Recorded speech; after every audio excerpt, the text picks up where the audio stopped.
Okay, I'm going to go ahead and call the meeting of the Board of Supervisors for November 19th, 2019, County of Tuolumne to order. And I'm going to surprise somebody. Alicia, you want to lead us in the pledge? Ready, begin. I pledge allegiance to the flag of the United States of America and to the republic for which it stands, one nation, under God, indivisible, with liberty and justice for all. Okay, for public information, we do have a whole bunch of appointments today which are time scheduled. So we're going to go through oral communications staff reports, and then we're going to go into a series of appointments. I will be doing the consent calendar just prior to our 1:30 appointments in the afternoon. So if anybody is here for the consent calendar items, then please forgive me, but we're not going to do them until 1:30 this afternoon.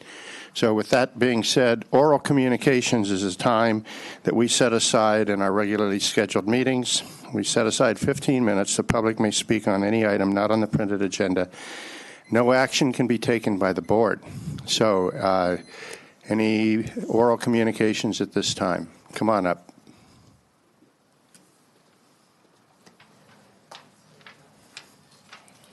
Good morning, supervisors. It's a pleasure to be here this morning. My name is Tricia Thompson, and some of you may know me as a business owner.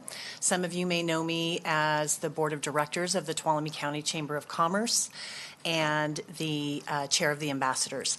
Today, I'm here to reintroduce myself in my new role as ambassador for Access California. And we are a mental health organization. We are funded by Prop 2, the millionaire's tax, and it is my intention to help foster a collaborative opportunity to provide meaningful and sustainable mental health services for all of our community. And so, again, I just wanted to introduce myself. My name is Tricia Thompson, and I have a couple of things I'd like to leave. Who do I leave that with? You can give them to, there you go. Thank you. Thank you for your time. Thank you. Come on up. Hello. Hi. Thank you for taking my time. Once again, I'm Jeff Musio with Hazy Bulldog Farms, a cannabis dispensary in downtown Sonora. I just wanted to come in and say a couple things. First of all, I noticed the job rates are up a percentage from you guys. I'm not sure how much you guys had to do with that, but that was extremely impressive. I really like to see that. A whole percentage point is nothing to scoff at, so great work, you guys. Second thing, I've kind of had some conversations with people that are more into cannabis and also more on the supervisor side. And I've realized there's a lot of complications with the grows. The cannabis grows that I've been pushing for, maybe I've been a little bit premature. I think there's still some problems that the state needs to handle. I was informed of these problems, and it seems like they're a little bit hard for us to overcome. I'm perfectly capable of thinking that I could overcome 100% of them with ease and grace, but it doesn't seem like that's in the cards. I'm still pushing for that. I would love the opportunity to do that. But one thing I could definitely see the community benefiting from is another dispensary. Being in downtown Sonora is great. Everybody visits Walmart, and there's a lot of pull for people to come into that area. But there's a lot of people, especially from Groveland, that have a really hard time getting out to see my dispensary, and they could really benefit from it. And some of the things that we've been doing that's benefiting the community is we just had a huge veterans event. We had close to 200 people, free dinner, skating at the all-county sports arena, and it was a great time. So one thing you guys could be looking forward to from the Hazy Bulldog is more cannabis events that benefit the community. So I'd love to keep doing that kind of stuff. I'd love to be able to push for another dispensary in the county area. I'd love to be part of the county as well. And hopefully you guys will consider that when you get to next year's agenda. Thank you very much. Thank you, guys.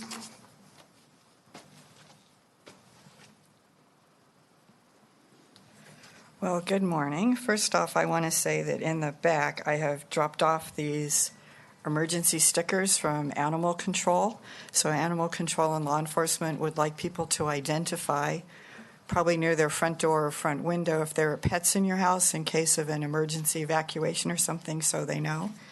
I've left them with a lot of vets around town and some other places, but there are some on the back table. And then I would like to salute behavioral health. Last week I was at a local school when they had a child declare that they were feeling suicidal. And so they were calling law enforcement, and I said, well, you need to call behavioral health because this is what they get our tax dollars for. And it didn't take very long, and they came with 3 people. I was very impressed. And then I went on a rant at the TCTC about how unsafe it is to be a pedestrian in this county. And I passed out the drug take-back cards, and I did it in person and talked to people. So I went all over the county, and I didn't feel safe anywhere. But that can be a whole other discussion at some point. And then I was very dismayed to see on the front page of the Union Democrat a story that the county wants to hire a social media consultant. And after you've laid off people and rearranged departments and disrupted people's lives, ended their careers, challenged their families, I thought the audacity of that was pretty appalling. And I think there's a lot of things that you can do that don't cost money before you go and start spending my tax dollars on another job position. So one thing I've always said is this is your public, and these are your constituents, and it's important to make people feel welcome here. And I don't feel that you always do that. And sometimes you can get kind of arrogant, condescending, and smug with people who come up and speak at this microphone, and that's not an easy thing to do. And it's important for you to listen to what people have to say, even if it's not what you and I may want to hear. So I really think that decision needs to further consideration. Thank you. Thank you. Okay, seeing none, no others. Staff reports? Seeing none. Okay, we are going to, will the clerk of the board please read our 9 o'clock appointment before I adjourn us into.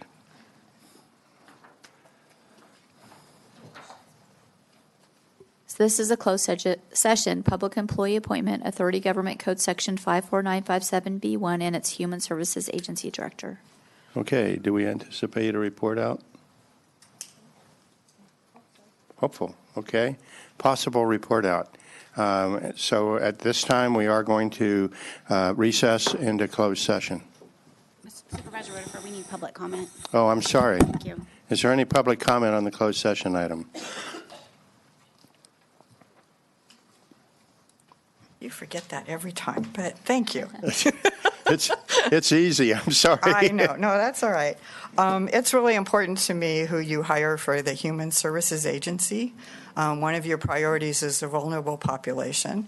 And as you know, one of my big soapbox topics is mental health awareness for our community and suicide prevention efforts. And I would like to see more leadership from our behavioral health department in that realm, as well as other people who get MHSA funds and tax dollars from at least some of us. So I want someone with a commitment to that. Thank you. Thank you. Okay, any other public comment? Okay, now we're going to recess into closed session. Thank you. Go to negotiate the terms of an employment agreement with Mrs. Espino. A final agreement will be brought to the board at the next regular board meeting. Thank you. And will the clerk of the board now read our first 11 o'clock appointment? This is a public hearing to consider Roth Special Ordinance amending Section 17.06.020, the Tuolumne County Ordinance Code, and an application for a new William Snack Land Conservation contract. Staff report. I'm sorry. Stand by. This is a public hearing. I'm going to open up the public hearing now. Staff report. Hello, I'm Natalie Rizzi, and the project we have before you is Roth Zone Change RZ 19-006 and Williamson Act Contract WA 19-002. And here are the vision, mission, and value statements of Tuolumne County, which are utilized for projects we receive. One value is that we encourage innovative and creative approaches. The project. Ordinance for zone change RZ 19-006 to rezone a 162.1 acre site from AE 37 to AE 37 AP, and application for Williamson Act Contract WA 19-002 to enter into a new land conservation contract pursuant to Resolution 10604, including approval of the agricultural management plan. The project site is located approximately 1 mile west of State Highway 49 and 3/4 of a mile north of Marsh's Flat Road, assessor's parcel number 65-14007. The existing zoning is AE 37, and the general plan land use designation is agricultural. Here's a map of the project site and surrounding parcels. The Williamson Act Land Conservation Program allows a property owner to enter into a contract for 10 years that restricts development to allow for a viable agricultural operation. The property owner receives a tax reduction in return. Contracts automatically renew December 31st of every year for another 10 years. Resolution 10604 is used by Tuolumne County to enforce the state's Williamson Act program and contains the regulations and requirements for processing Williamson Act contracts. Some of the requirements of Resolution 10604 are that the parcel or parcels must be within an agricultural preserve, the agricultural operation shall be existing at the time of recommendation by the Agricultural Advisory Committee, and that the parcels must contain the AP zoning district. The project is consistent with Resolution 10604. The project site, outlined in black, is within Agricultural Preserve 149, which is depicted by the green color. There are several other parcels in Agricultural Preserve 149 in the Williamson Act program. The project does not require an alteration to an agricultural preserve. Resolution 10604 requires that an application for a Williamson Act contract be reviewed by the Agricultural Advisory Committee for recommendation to the Board of Supervisors. This project was heard by the Agricultural Advisory Committee on August 15, 2019, where they unanimously recommended approval of zone change RZ 19-006 and Williamson Act contract WA 19-002, including the agricultural management plan. The project was heard by the Planning Commission on October 2, 2019. The Planning Commission unanimously recommended approval of the zone change and new Williamson Act contract. Here are the required findings for the zone change application.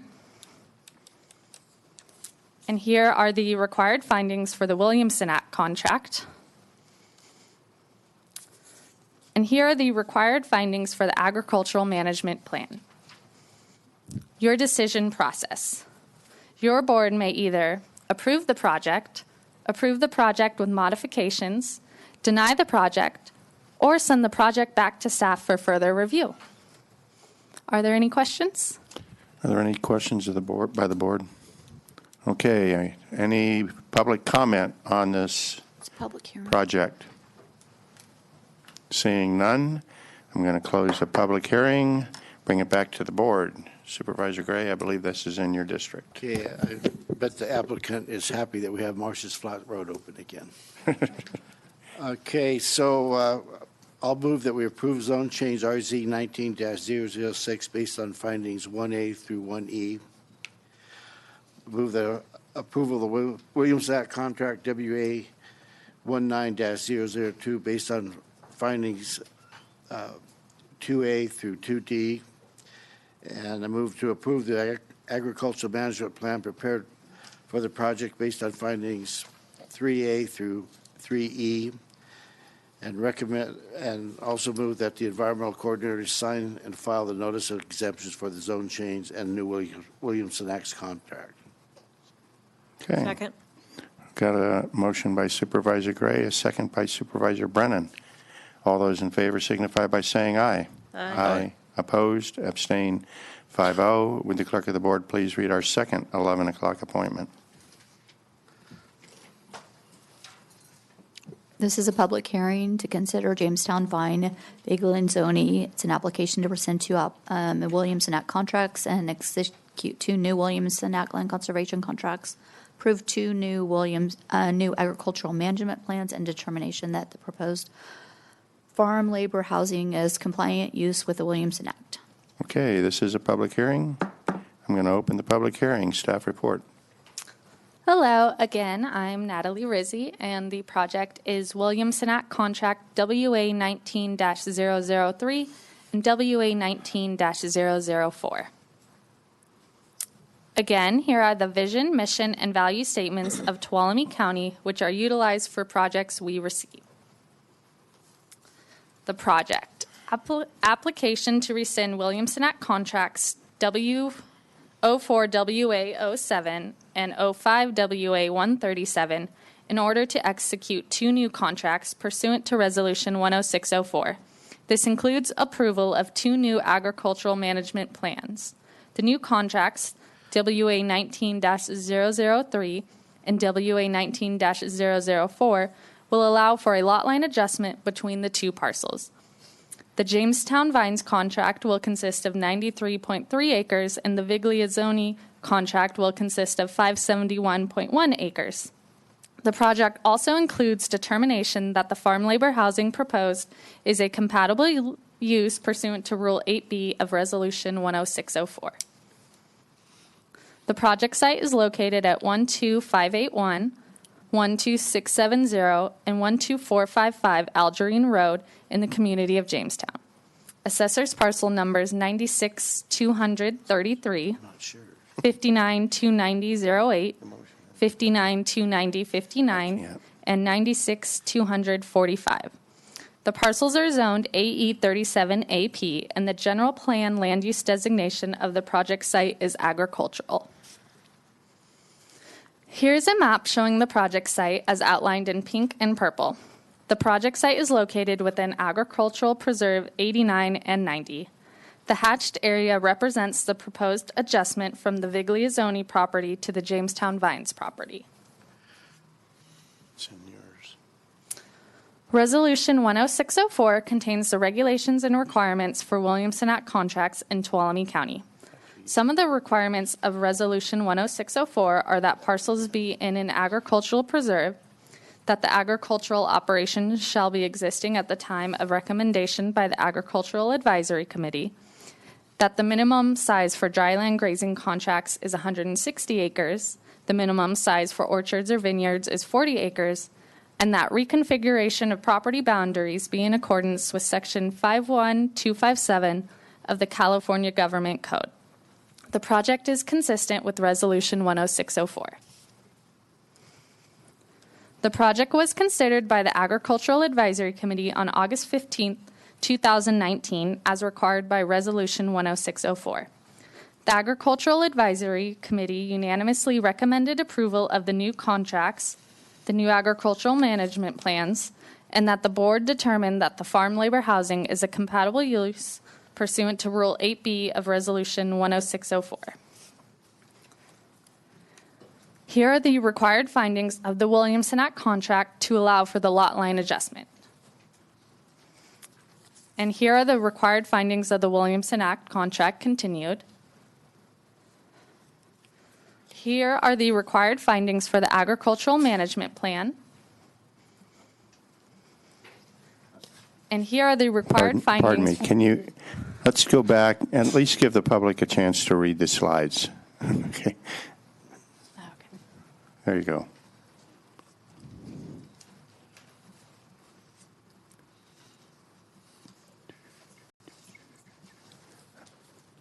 Okay, you can go to the next one.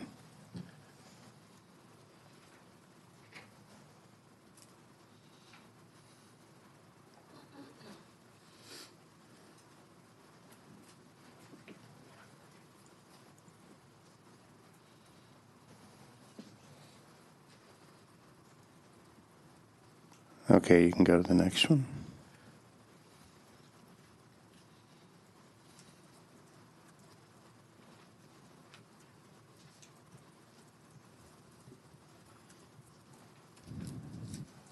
Okay, you can go to the next one.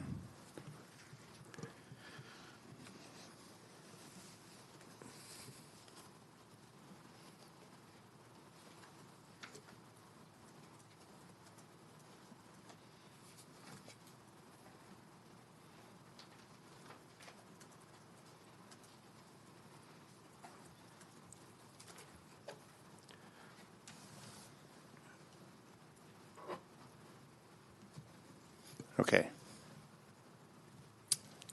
All right. So your decision process. Your board may either approve the project with modifications, deny the project, or send the project back to staff for further review. Are there any questions? Any questions by the board? Public comment?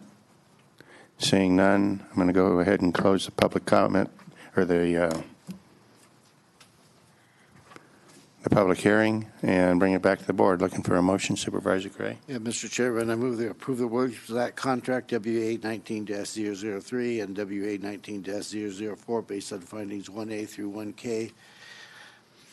Move to approve the new agricultural management plan based on findings 2A through 2E, and move that the Board of Supervisors determine that the proposed farm labor housing is a compatible use under Williamson Act pursuant to Rule 8B of Resolution 106-404 based on findings 3A through 3F.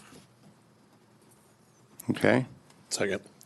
I've got a motion by Supervisor Gray, a second by Supervisor Campbell. All those in favor signify by saying aye. Aye. Opposed? Abstain?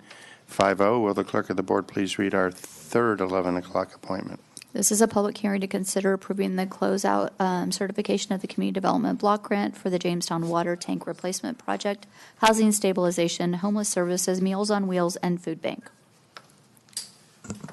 Good morning, Terry Cox, Cox Consulting. Just a second, Terry. This is a public hearing. I am opening up the public hearing. Thank you, Terry.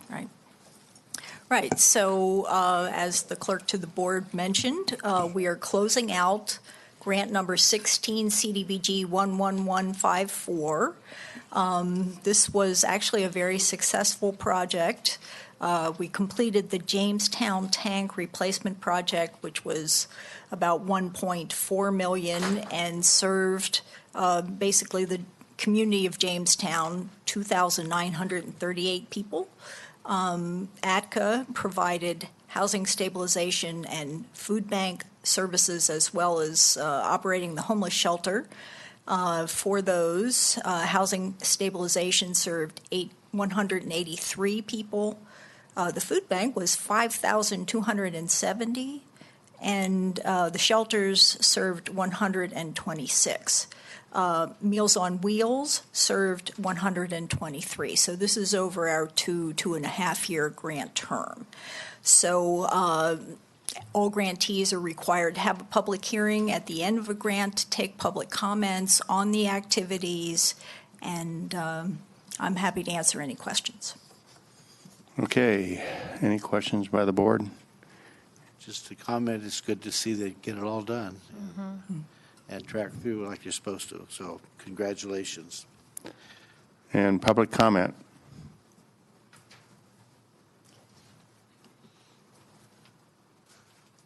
Good morning, Michaela Dillon from Tuolumne Utilities District. I just wanted to say thank you for the project, the grant, and working with Terry.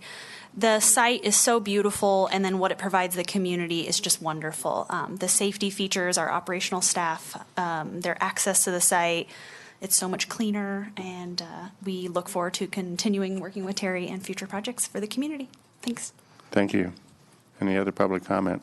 Seeing none, close the public hearing. Bring it back to the board. Anybody? I'm looking for the language.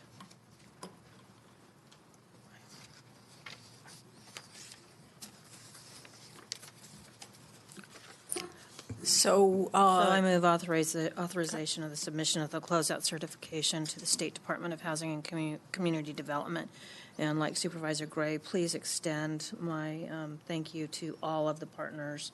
And it's nice when these come to conclusion and everything has been met or exceeded. Because I think on some of these with the beneficiaries, especially looking at the food bank services and some of those pieces, I know they're dependent on a lot of volunteers getting that work done. So Indeed, please they are. Our gratitude. Yeah, and just so the board knows, we did have both HUD and HCD monitors, so the funding agency and then the agency that oversees them, here doing monitoring for this grant in like the last 3 weeks, and they were very excited about seeing the projects out in the field. So. Great. I also wanted to mention that I do have my regular voluntary sign-in sheet for everybody that's attending the public hearing, and written comments regarding the county's CDBG program can be addressed to the county administrative office. Okay, I've got a motion by Supervisor Brennan, Second. second by Supervisor Kirk. All those in favor signify by saying aye. Aye. Opposed, abstained, 5-0. Will the clerk of the board please read our fourth 11 o'clock appointment? Sure, this is a public hearing to consider approving the selection of projects to be included in the Community Development Block Grant Program 2019-2020 application. Okay, this is a public hearing. I'm opening up the public hearing. Staff report. Yeah, so CDBG has been changing pretty much everything, and the notice of funding availability, or the NOFA, is part of all of these changes that they're making right at the moment. For instance, they're doing a combined funding of both 2019 and 2020, so this is going to be it until we get to 2021. Now, the array of activities that a jurisdiction could apply for is the same as it normally is. So it's going to be housing, public works, community facilities, economic development, planning, and public services. Now, that being said, because the county was just funded in 2018, so we have the Gopher Tank Replacement Project, more money for the food bank, and more money for housing stabilization. We haven't even got a contract yet, so we are subject to the 50% expenditure rule, which says that if you haven't spent half of your money already, then you can't go back in and apply for more. Now, the exception to that is how they're handling the capital projects, so that's public works and community facilities. So even though the county has just been funded for this, they will be eligible to go into this funding round for those activities. So the funding cap per jurisdiction is expected to be $3.5 million. The timing, they tell us that they're really trying to get the NOFA out as of the beginning of January. For regular competitive projects, the submittal date would be around the end of March, but for the capital projects, it may actually be earlier than that. It may be as of the end of February, and it would be what they call over the counter. So you submit it when you're ready, they award funds until they run out.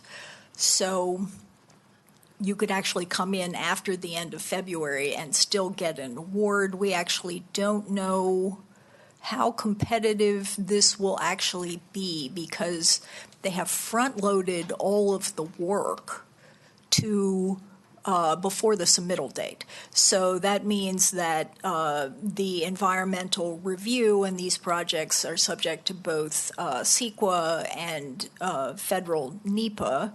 Those have to be completed. They have to be approved by State Department of Housing and Community Development. Full plans and specifications need to be completed as well. Any site control has to be completed.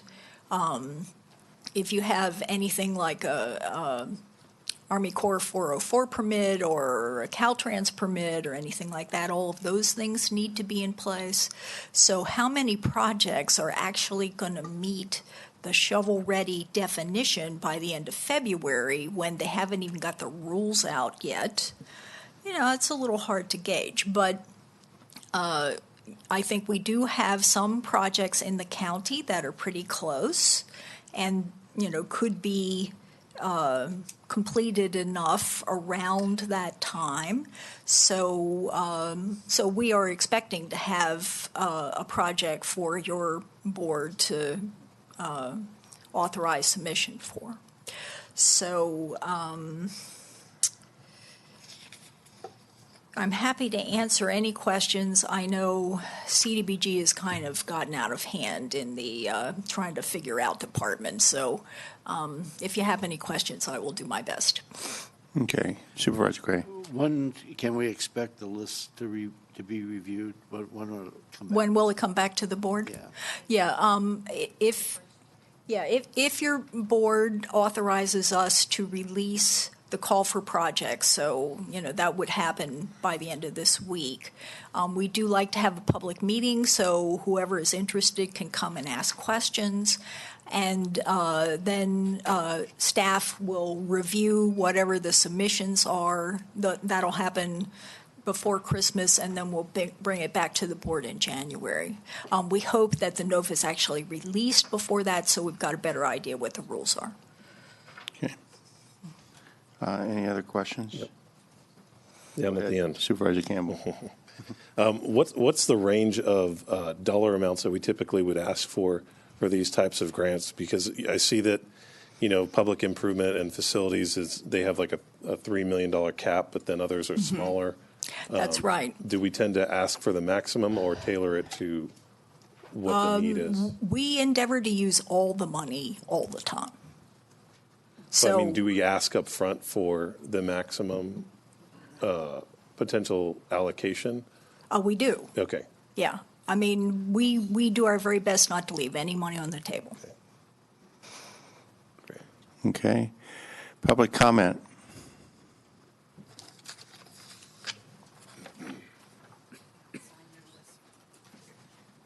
Is this it here? Just the one? Okay. I would like to ask, on the last one, the CDBG grant, you said they got money for Meals on Wheels for 123 people. Well, Meals on Wheels is now serving 180 people. And so they were hampered with the power outages by not having a commercial generator. So the high school, Sonora High, made a deal where they could get a commercial generator to run their cafeteria for just a little under $52,000. So would a commercial generator qualify under this for Meals on Wheels, perhaps?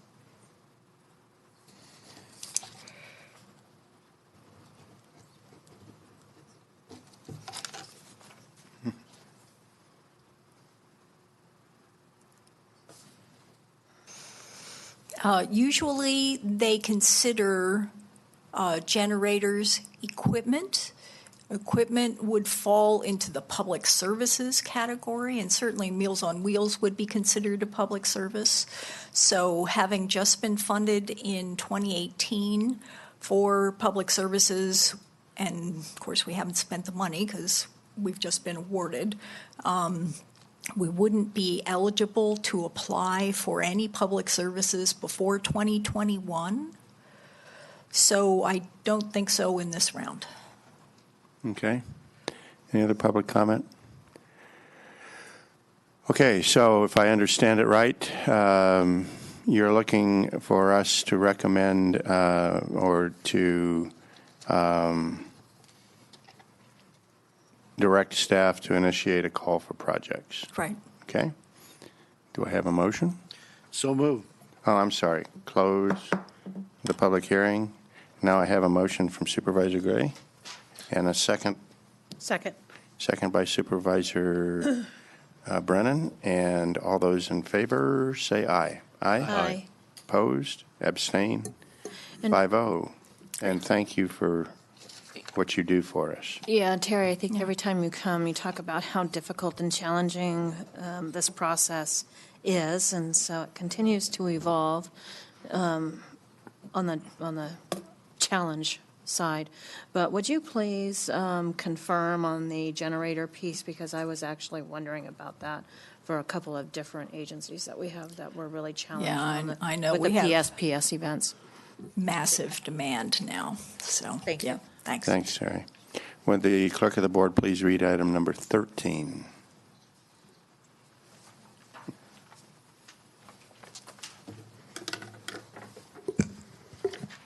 Okay, this is consideration of waiving the first reading of an ordinance to amend Chapter 3.36 of the Tuolumne County Ordinance Code, adding authority for assessor-initiated disaster reassessments. Well, good morning, Chairman, members of the board, Kane and Whitman, Assessor Recorder. So this item is to introduce an ordinance to streamline reassessment of damaged property by disaster, authorizing the assessor-initiated reassessment without the owner having to file an application of relief. Currently, we can only reassess a home when a home that was damaged by disaster if the property owner actually files and then signs the application and sends it to our office. And typically, when a home burns down, there's a lot of paperwork associated with insurance companies and other companies that begin to send it. And our paperwork tends to get lost in the shuffle, so our office then has to send out multiple mailers, make some phone calls to try and get it so we can actually adjust their property taxes to the amount it should be. So in the end, this is going to benefit the property owner and our office by just streamlining the process. And that's, in short, that's what it is. Okay. Any questions? Any public comment? Bring it back to the board. Yeah, I'll move that we waive the first reading of the ordinance to amend Chapter 3.36 of the Tuolumne County Ordinance Code, adding authority for the assessor-initiated disaster reassessments. Okay. Second. Okay, I've got a motion by Supervisor Brennan and a second by Supervisor Campbell. All those in favor signify by saying aye. Aye. Opposed? Abstain? 5-0. Would the clerk of the board please read item number 15? And Mo, if you're out there, come on back. This is consideration of approving change order number 6 in the amount of $210,457 and 0-day construction extension for the Sheriff J.H. Jack Dambacker Detention Center project. Hi. Good afternoon, Board. Staff report. There we go. So, not new to you as we progress with the jail project. Before you today for your consideration is change order number 6. The changes that are included in this change order include, and I'll just hit the big items for you, is, for example, recessed shelf at the bunks. The original design had just one shelf in it, and that doesn't work when you have 2 inmates in a cell. So we needed to have, and each inmate needed to have 2 shelves in that. Another big one that's on change order number 6 is added outlets and power. This is emergency power, just like we were talking about in the item before. When we started going through these PG&E outages, there was a reassessment as far as what outlets, what systems, what equipment we had on the generator for the jail and what we didn't. And so the jail staff has asked for additional items to be put on the generator for this. And these are the changes related to that. The other big item on this change order relates to intake doors in the cells that we have in intake. And the original plan called for those doors to be opened and shut via key. That's not going to work as far as operational for our sheriff's office. And so we've asked them to be redesigned and electrified so we can do it electronically, open and shut those doors. The total of change order number 6 is $210,457. If this change order is approved, roughly 50% of your construction contingency will have been spent up until this point. If it is approved, the total of $989,809 will remain in your contingency construction line item. And currently to date, we're roughly about 78% done with the project. So I'm here to answer any questions you may have. Any questions from the board? Public comment? Okay, bring it back to the board. Looking for a motion. Don't everybody speak I'll up. move on staff recommendation to approve change order number 6 in the amount of $210,457,000 in 0-day contract extension, and authorize Deputy County Administrator to sign. Second. Okay, motion by Supervisor Kirk, second by Supervisor Gray. All those in favor signify by saying aye. Aye. Opposed? Abstain? 5-0. Would the clerk of the board please read item number 14? This is consideration of waiving the first reading of an ordinance amending section 15.04.010 of the Tuolumne County Ordinance Code to add a reference to the 2019 editions of the California Mechanical Code, California Plumbing Code, California Electrical Code, California Energy Code, California Existing Building Code, Green Building Standard Code, Historical Building Code, Reference Standard Code, California Residential Code, Building Code, and the 2006 edition of the International Properties Maintenance Code, amending Section 15.20.010A, 1520.040, 1520.45A, 1520.050A to replace all references to the 2016 California Fire Code and references to the 2019 California Fire Code, and amending Section 1520.110 to add by reference the 2019 edition of the California Fire Code and National Fire Codes. It's a mouthful. It's a mouthful. Staff report. Good afternoon, Mr. Chairman, members of the board, Mrs. Riggs. Brian Bell, CDD. Here today, of course, to speak about the 2019 California Building Standards Code. California Health and Safety Code establishes the California Building Standards, which local jurisdictions are required to adopt and follow. California legislature requires these standards to be adopted by local agencies throughout the state. However, local jurisdictions are authorized to adopt modifications to the state standards when such modifications are needed to address issues related to local climate, geology, or topography. Building standards are updated every 3 years, with supplements published in intervening years. The last code cycle change was in 2017 with the adoption of the 2016 code additions. The 2019 code changes, in addition to recognizing current trends in building industry, as well as addressing recognized life safety measures, also incorporates changes in building requirements that address greater energy efficiency and energy conservation and generation measures and water conservation guidelines, which further the state's goals of having a reduced negative impact or positive environmental impact in building construction while encouraging sustainable construction practices. It is recommended that your board waive the first reading of the ordinance amending Title 15 of the Tuolumne County Ordinance Code and schedule adoption of the ordinance for the December 17th, 2019 Board of Supervisors meeting. I can answer any questions that you have. Okay. Supervisor Gray. Are there any good positive changes in the code? Going through this. That's a relative question. There are some energy efficiency measures relative to photovoltaic installations in new dwelling units, which some would agree are positive in certain natures. They do add extra expense, of course, in construction, but in the overall course of energy efficiency and effects on energy demand in the state, they are considered a positive. Thank you. Of course. More cost to affordable housing. Okay. Public comment? Okay, seeing none, I'll bring it back to the board. Looking for a motion. I'll move on a stack recommendation, and I'm glad I built my home before these next codes rolled out. To waive the first reading of the ordinance amending Title 15 to the Tuolumne County Ordinance Code and schedule adoption of the ordinance for the December 17th board meeting. Okay. Second. Got a motion by Supervisor Kirk, a second by Supervisor Campbell. All those in favor signify by saying aye. Aye. Aye. Opposed? Abstain? 5-0.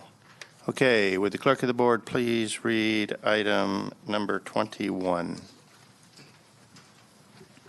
This is a closed session, conference with legal counsel, anticipated litigation, Authority Government Code Section 549569D2, and that's one case.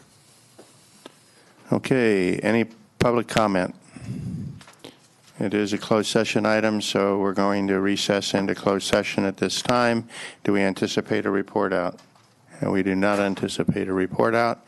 We will be back for our 1:30 appointments. Thank you very much.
Okay, going to reconvene the Board of Supervisors meeting. And would the clerk of the board please read our consent calendar finally? Okay, One moment. I'll do. Number 4 and number 10 on the consent calendar have been pulled for a future meeting. So read items number 1 through 3 and 5 through 9, please. Okay, so minutes of the meeting held on November 5th, 2019, recognizing unanticipated revenue in the amount of $25,000 and increased appropriations by the same amount in the PS&S literacy grant line item. Authorizing the Public Works to award and execute a contract for a special district snow removal to Joe Cover and Sons, Inc. Authorizing the engineering staff to prepare and administer federal funding application for a local road safety plan under the Highway Safety Improvement Program in the amount of $80,000. Approving correspondence in support of the Tuolumne County School Defensible Space Project California Climate Investment Grant application and in support of Highway 108 Fire Safe Council California Climate Investment Grant applications for the Tuolumne County Community Wildfire Protection Plan update and the Apple Valley Meadows Brook Shaded Fuel Breaks. Approving the reappointment of James Grinnell to the Area 12 Agency on Aging. Adopting a resolution acknowledging report made by the fire chief of the Tuolumne County Fire Department regarding compliance with Health and Safety Code 13146.4 Fire Protection Services Inspection Compliance Reporting. Okay, does any board member want to pull any additional items? Okay, any public comment on the consent calendar? Seeing none, looking for a motion from the board. Move to approve the consent calendar as read. Second. Okay, motion by Supervisor Gray, second by Supervisor Brennan. All those in favor signify by saying aye. Aye. Opposed, abstained, 5-0. Would the clerk of the board please read our first 1:30 appointment?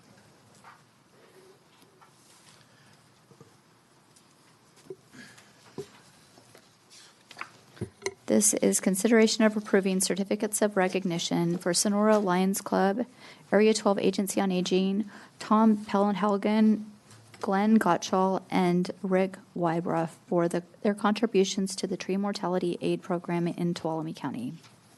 Okay, before I ask for staff report, I just want to make a statement that we talk a lot about fire safety and the need to do things in this county.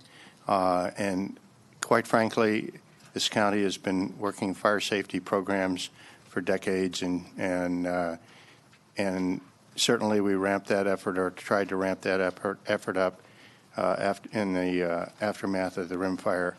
And in the middle of that, we were hit with the tree mortality program. And it really, this county, I think it's very safe to say, although I haven't checked the numbers in the last 8 or 9 months, but we got the second most amount of money in the state of California as far as counties go, second only to Fresno. And at the last time I looked, we had expended almost most of our money, and Fresno was still trying to catch up. So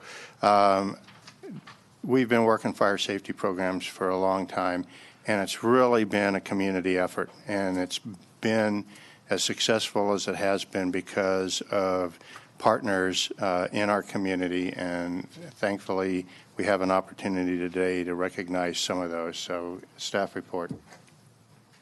Good afternoon, Mr. Chair, members of the board. I am Jason Terry from your County Administrator's Office. Today we have the opportunity to recognize a few local agencies and individuals for their contribution to the Tree Mortality Aid Program. This program, which was spearheaded by Glenn Gottschall and the Lions Club with support from the Area 12 Agency on Aging, was developed due to the needs that became apparent with the onset of tree mortality in Tuolumne County. At this time in 2016, programs were being developed by the county, Caltrans, local service districts, as well as PG&E to remove dead and dying trees that threaten public infrastructure and power lines throughout the county. In many cases, these trees also threaten private residences and properties, and both hazards were able to be addressed by the removal of these trees. However, there were also many cases where the funding restrictions from these agencies was insufficient to address the hazards. A specific concern at this time was for the vulnerable populations within the county that could not physically conduct the work and did not possess the financial resources to address these hazards. And this is where the Tree Mortality Aid Program saw the need and met the need. To be eligible for this program, residents had to meet income requirements, be over 60 years of age, or have access and functional needs. Applications were reviewed with assistance from Area 12 Agency on Aging to determine this eligibility. During the life of this program, 100 properties were surveyed. 56 of these properties were treated. Of these 56 properties, 315 hazardous, dead, and dying trees were removed that did not qualify under other programs from the agencies listed before. Of the other 44 properties that were surveyed, many of them were also treated, but they were treated under the existing programs that they would qualify under, whether that was the CDAA program with the county or PG&E's program. This program was funded through various means. It ranged from Tom Pennahalligan's, I'm sorry if I slaughtered your name there, Tom, snowmen. Those were the tree rounds that were cut from logs from our county woodyard that were then sold. To grant funds from agencies such as PG&E that were solicited by Rick Wybra. I wanted to note some of the large contributions to this program, which included $70,000 from PG&E, over $20,000 from the Sonora Area Foundation, over $18,000 from the Sunrise Rotary, and over $17,000 from the Sonora Lions Club, along with hand crew work from CAL FIRE and many other contributors. And in fact, in the board memo, there are other entities that are listed as well that were also very integral to this program. So in conclusion, it is staff recommendation that the board approve certificates of recognition for the individuals and agencies that were listed before. We do have all these folks here today. I know a couple of them probably want to say a few words when they're given an opportunity, but that is our recommendation. Okay. I'm going to ask for public comment.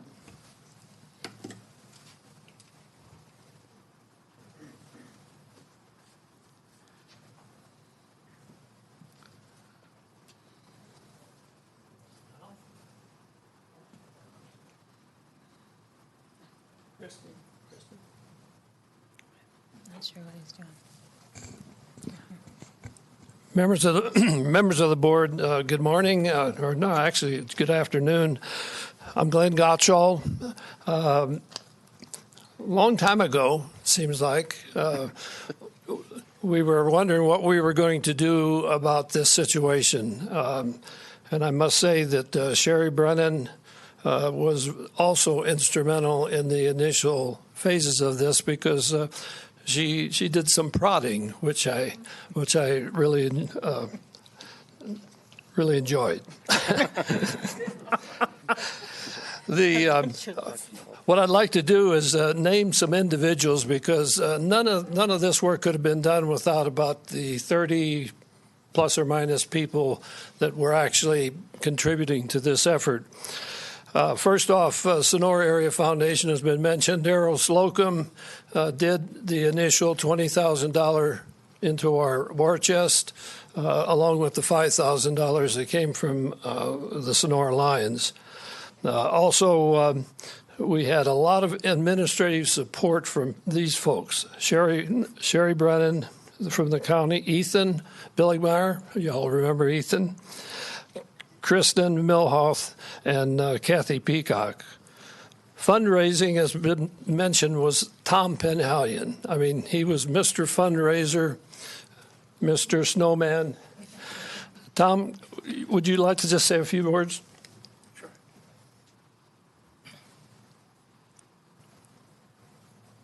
Good afternoon, and thank you.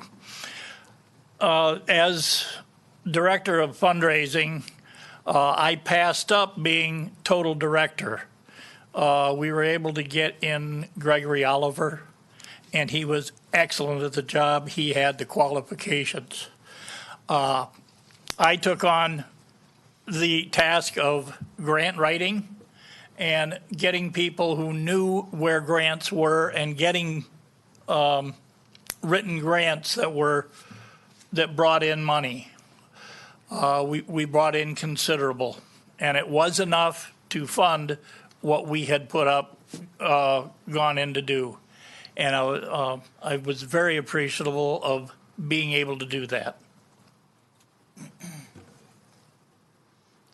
Thank you, Tom. And also, the logistics part of this program was something else that was a little bit touchy, because what we were doing is we were marking trees that would hit homes of the people who had been eligible or their neighbors, because either way, we figured that that was part of the program. As has been stated, over 300 trees were removed. $150,000 was the total amount that we were utilized, and of course that means that every tree that we took down was an average of $500 a tree. Some lots had a lot more trees than others, but I'd like Rick Weiber to just give you a little bit of information on the logistics and contracting effort. Good afternoon. Thank you. I also represent the Yosemite Foothills Fire Safe Council out of Groveland, so we were responsible for doing all of the work, the marking, and the takedown of the trees over there.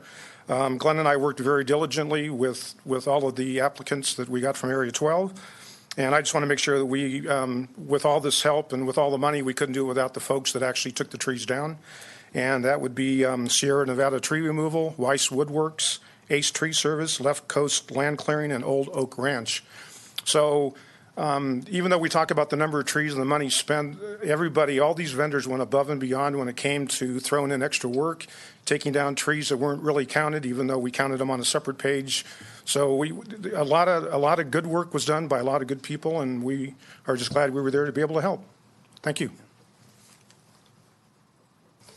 And of course, we couldn't have done this without knowing who were actually eligible. And Kristen, I'd like you to tell them a little bit about that effort. Okay, great. Good afternoon. Kristen Milhoff, Director, Area 12 Agency on Aging. Our agency was thrilled to be invited to participate in this program, and it was a natural fit for our organization to do the screening process and help with the eligibility requirements for the 60-plus population, low-income, socially isolated individuals. We also used our templates from our screening process that we currently use. So again, it was just that perfect partnership, and we were thrilled to be a part of it, and we hope that we will be able to continue some additional partnerships in the future. So thank you. So I really can't avoid missing or any names, but I would like to at least make sure we capture those folks and those contributors that were, whether it was money or otherwise, helped us out. CAL FIRE, Sonora Lions, Kiwanis, Sierra Pacific Foundations, PG&E, Sonora Area Foundation, Sunrise Sonora Rotary, Sunrise Rotary, Twain Hearts Are Optimists, and Tuolumne County. Again, thank you to all of us. Okay, you all don't go too far. Okay. Any other public comment? Seeing none, I'll bring it back to the board. Supervisor Gray, go ahead. Yeah, I remember when you guys started working on this, and when you brought it to the board, that it looked like one of those tasks that nickel and dimes wouldn't take care of. And I just have to commend all of you for going out and getting the money and getting the job done. And I've spoken to just a few of the people that you have helped, and it was totally appreciated, because those trees would have never came down without your help. So thank you. Supervisor Campbell? Yeah, and it was just an amazing example of how getting people that know what they're doing together with some of the charitable organizations can really make a difference in our county. I remember, working with the county's tree mortality program. It was state funding, and so many people didn't qualify, or they fell through the cracks in one way or another. And having TMAP there to kind of to be a leader, first of all, to be kind of the spear point, so to speak, for showing how tree removal project like this could work, but also being the one to kind of catch the people that fell through the cracks. And they were, the most vulnerable people in our community. And I've personally been on the phone with people who broke down in tears over the fact that they were able to get help with tree removal on their property that they never would have been able to afford otherwise.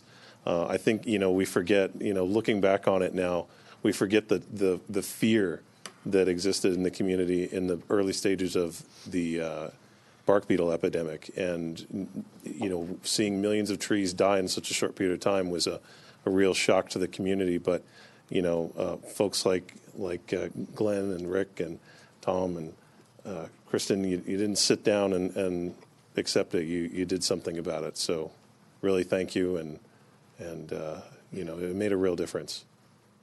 Supervisor Brennan? Yeah. It didn't take a whole lot of prodding because it was really evident that this was vitally important. And I think, Glenn, you put a $500 value if you just looked at the dollars that were raised. And I think all of these trees were in that high hazard zone and probably averaged closer to $1,000 a tree. And I would say that this, probably had in excess of $300,000 in value to our citizens because it really went at Rick, you mentioned it, all of those folks that were out there either donating services or doing services below cost, just trying to get the work done because everyone recognized how important it was to get these trees removed. And, we talk a lot about what can we do for our seniors to help them age in place. And this is one of those true community efforts that really got at the heart of a need and went out, found the solutions, and then implemented and just worked with precision. And, I thank all of you. I think, everyone that was on the list of folks that supported this effort. And, again, it illustrates how much we do in Tuolumne County when we come together and get work done. And I'd be ready to move on the recommendation. Supervisor Kirk? I'll just jump on the bandwagon and say thank you guys. I'm a young guy, so I can go outside and cut my trees down. But I've lived up in Miwok with 200-foot trees hanging over homes. And I can't imagine, like Supervisor Campbell said, these people who fall through the cracks, who can't go out and do that work and can't afford it, and probably can't go to bed at night feeling safe. And you guys provided something that they couldn't. And I'm just super proud to be a part of this community, and thank you guys. And we have another gentleman here who's working on a fire break for our community, and so it's a great place to live, great place to be a part of, and I'm just proud of the work that you guys did. So thank you. Okay, looking for a motion, Supervisor Brennan. Yes, I move approval of the certificates of recognition for the Sonora Lions Club Area 12 Agency on Aging, Tom Penhaligon, Glenn Gottschall, and Rick Wybra for their contribution to the tree mortality aid program. And please take our sincere gratitude back to all of your organizations. Second. Okay. In a dead heat, I'm going to give the second to Supervisor Gray. So I've got a motion by Supervisor Brennan, second by Supervisor Gray. All those in favor signify by saying aye. Aye. Opposed? Abstained? 5-0.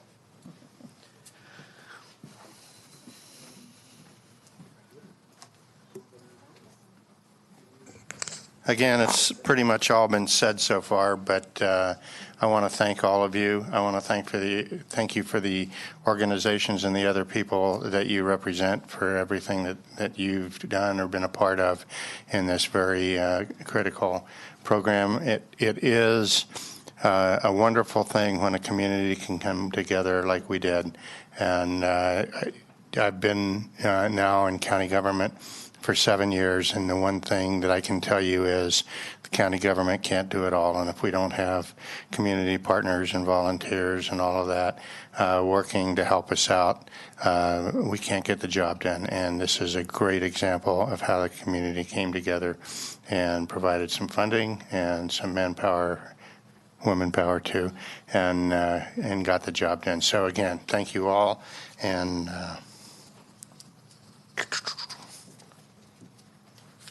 apparently I can't get the stickies out. Glenn, again, thank you, sir. Good stuff. Rick, thank you, sir. Thank you. Thank you. And for the Area 12 on Aging, thank you so much. And please let the whole organization know how grateful we are for everything. Thank you. And Tom, thank you as well. For everything that you did, bring us all together. And who's going to take the Sonora Lions Club?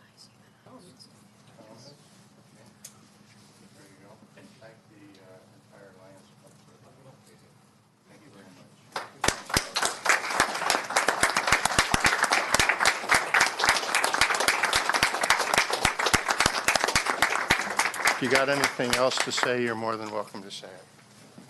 Just thank you all. Thank you very much.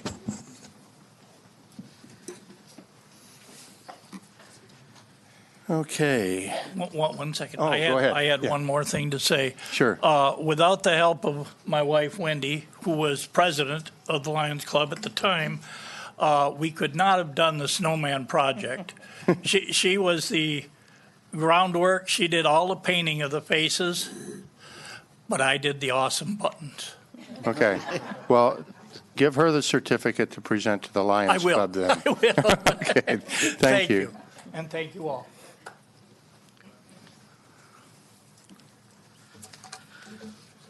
Okay.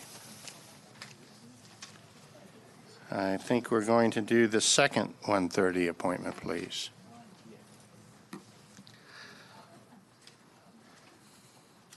This is consideration of approving a professional service agreement with OpenGov Incorporated for OpenGov Cloud Full Cycle Software Services.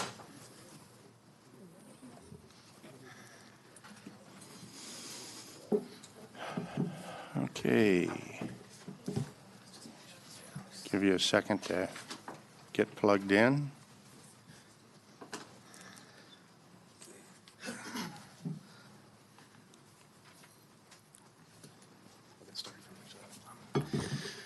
All right, good afternoon, members of the board, Mr. Chair. As you're aware, we are currently in the process of implementing a new ERP system, which is the Enterprise Resource Planning Software System we use for finance, human resources, and budgeting. It's an integrated platform. It's all in one system, which will replace our current system that is about 18 years old, that's made up of 3 individual systems. While the new system does have a budgeting module to it, it has long been the intent of the CEO's office to find a different budgeting and reporting software that is goes beyond what is included in the current ERP system that we're implementing. In addition to that, as of yesterday, our current timeline for implementation of the new ERP system is not until October of 2020 when that will go live with that. So we wanted to look for a budgeting and reporting system that's really going to change how we develop the budget and how we present the budget, not only to you, but to the public as well.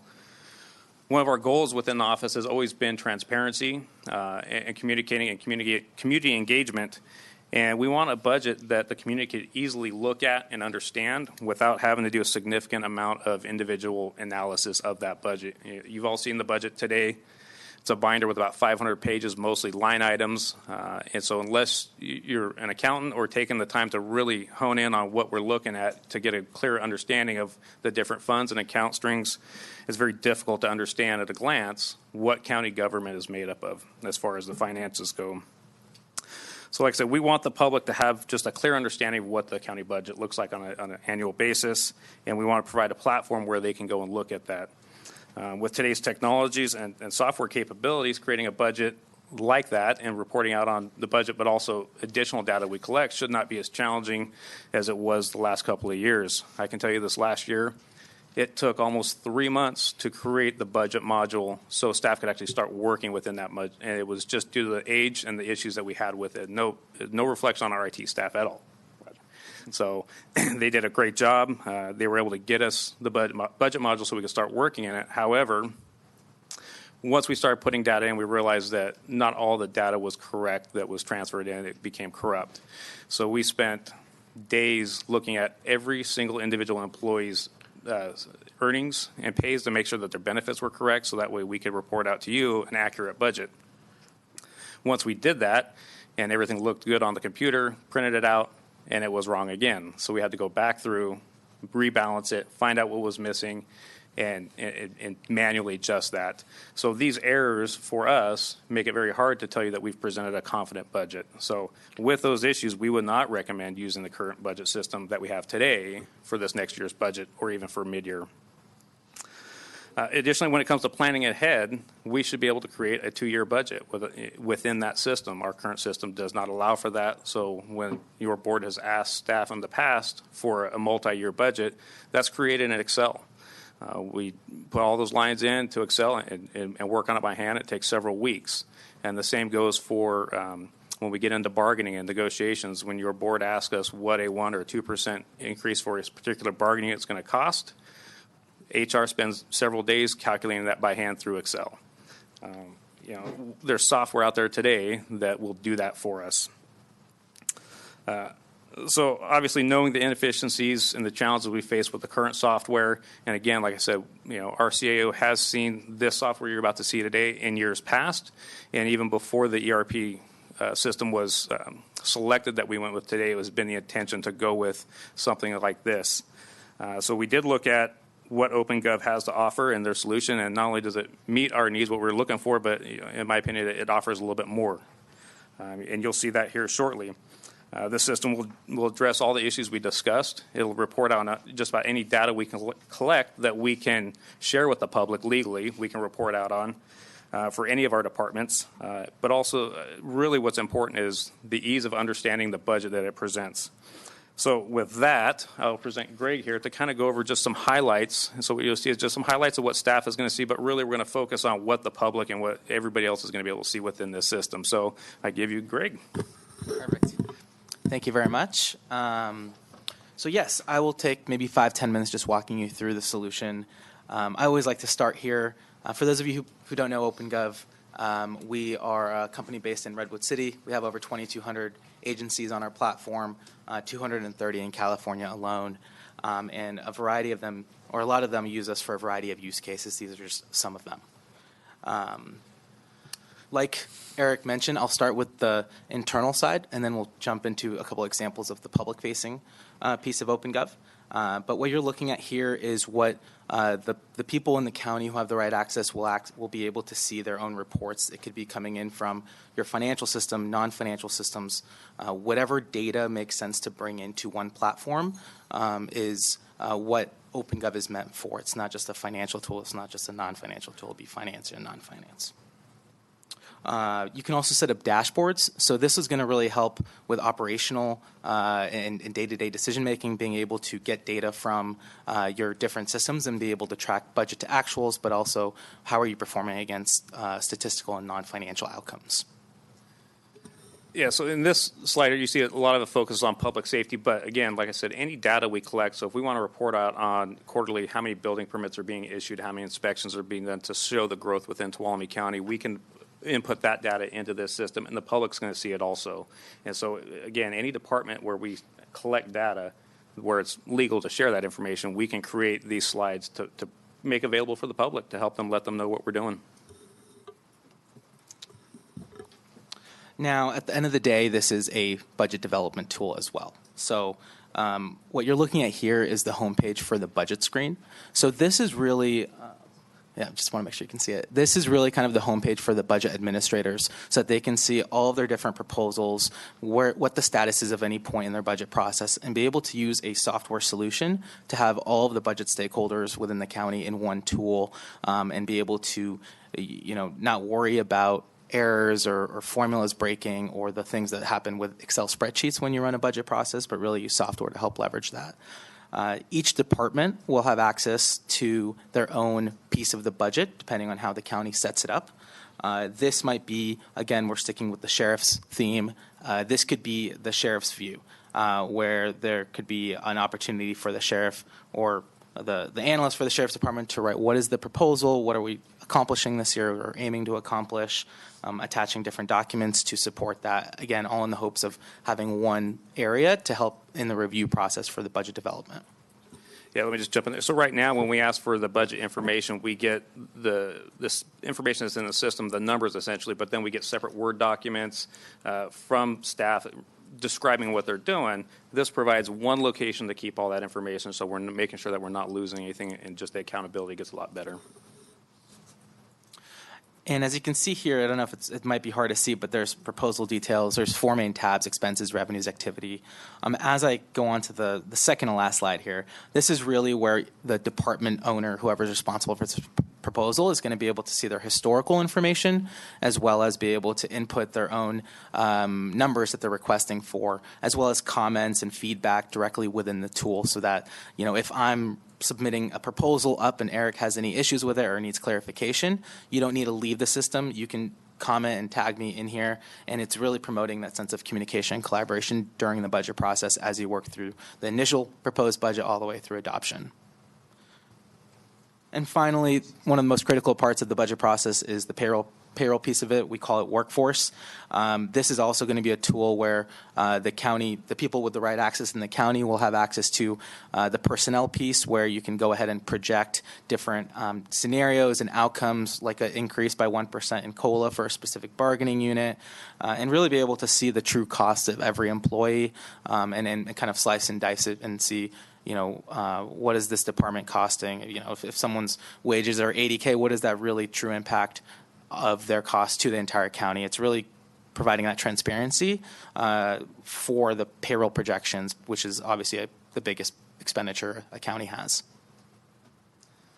Yeah, so this is where the information gets put in, where we identify the bargaining group. So we can say if this is an OE3 member, a DSA3 member, or DSA member, we can say apply this pay increase or this benefit change to this group, and this is where it'll capture that and then produce that report on what that impact would be.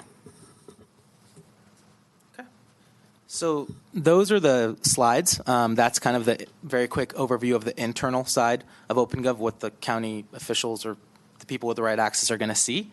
I'm actually going to go and switch this to some public examples. Let me go ahead here and make this bigger. Okay, so I wanted to walk you through two examples here. One is going to be with Ashland, Oregon. Another one's going to be with Ukiah, California. For Ashland, they had a very engaged public. And so they actually brought OpenGov in for both helping streamline the budget development, but also for helping provide answers to commonly asked questions that they were getting from the public. So in this case, let me make this a little bit bigger. This is what we call a storyboard. Everything that you put out to the public can live in a story, and this is something where any Ashland resident can come in here and understand, want to better understand the city's finances, TOT and beverage trends. Recently, they hired 4 new police officers and had a big increase in budget, which was a hot topic. So the admin services director was able to explain using data, narrative, images, what happened with those 4 new police officers, where were they funded. And as you can see here, a resident, this is on their website, can come in, click into that specific tile, and now you can see a little bit about a one-stop shop for Ashland's finances, learn more about how a government is funded, fund accounting, where are the expenditures, total appearing, in this case, removing double counting and grants, what are the FTE counts, whatever data that makes sense to go and put out to the public, the county has the ability to do that to help tell your story. And if I actually wanted to make it a step further and allow the underlying information to be exposed and visible, it's up to the county to decide that. You can actually click into some of these metrics and drill into the underlying data, which in this case, Ashland has allowed their community members to actually come into the actual data and be able to see all of their different expenses by expense type. Maybe you want to take a look at expenses by departments, take a look specifically at what's happening in public works. And then down below, you can see the budget to actuals. Ashland has decided to put their historical information from 2006. You can bring in as much information as you want, even though you've recently switched over systems. You can bring it in from the old one to the new one, and allow this level of, easy drill down and capabilities to your public and to you all as well for those common questions that you might be wondering about. One key point of this is that this will be integrated with your financial system, and that is determined on the schedule that the county decides. Most people do nightly. So that nightly pull directly out of the financial system at the transactions level, so that you all, if you're wondering on November 20th what's happening, you can go in and see that, as well as the public, as well as anyone who's responsible in this case for public works. And again, we got here driven off of this specific story, which was housed on this kind of overall cover page. One other example that I like to show is Ukiah. They have a similar concept, but for capital projects, where this is their homepage. You can also embed maps and leverage existing functionality and technology that you all have purchased and are using. But for them, they've bucketed their capital projects in 6 different buckets. And in this case, if I wanted to come in here and learn more about what are their infrastructure projects, you can come in here and see all of their different projects. They have 5 right now. If I go into recycled water, which is a big one for them, I can come in here and see more information around this project. You can embed, again, before, after photos, videos, images, project cost year to date, projected 5-year cost.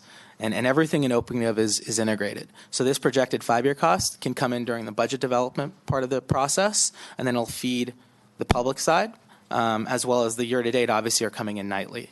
So you're always able to go and see the information that the county has decided to put out for you all and for the public.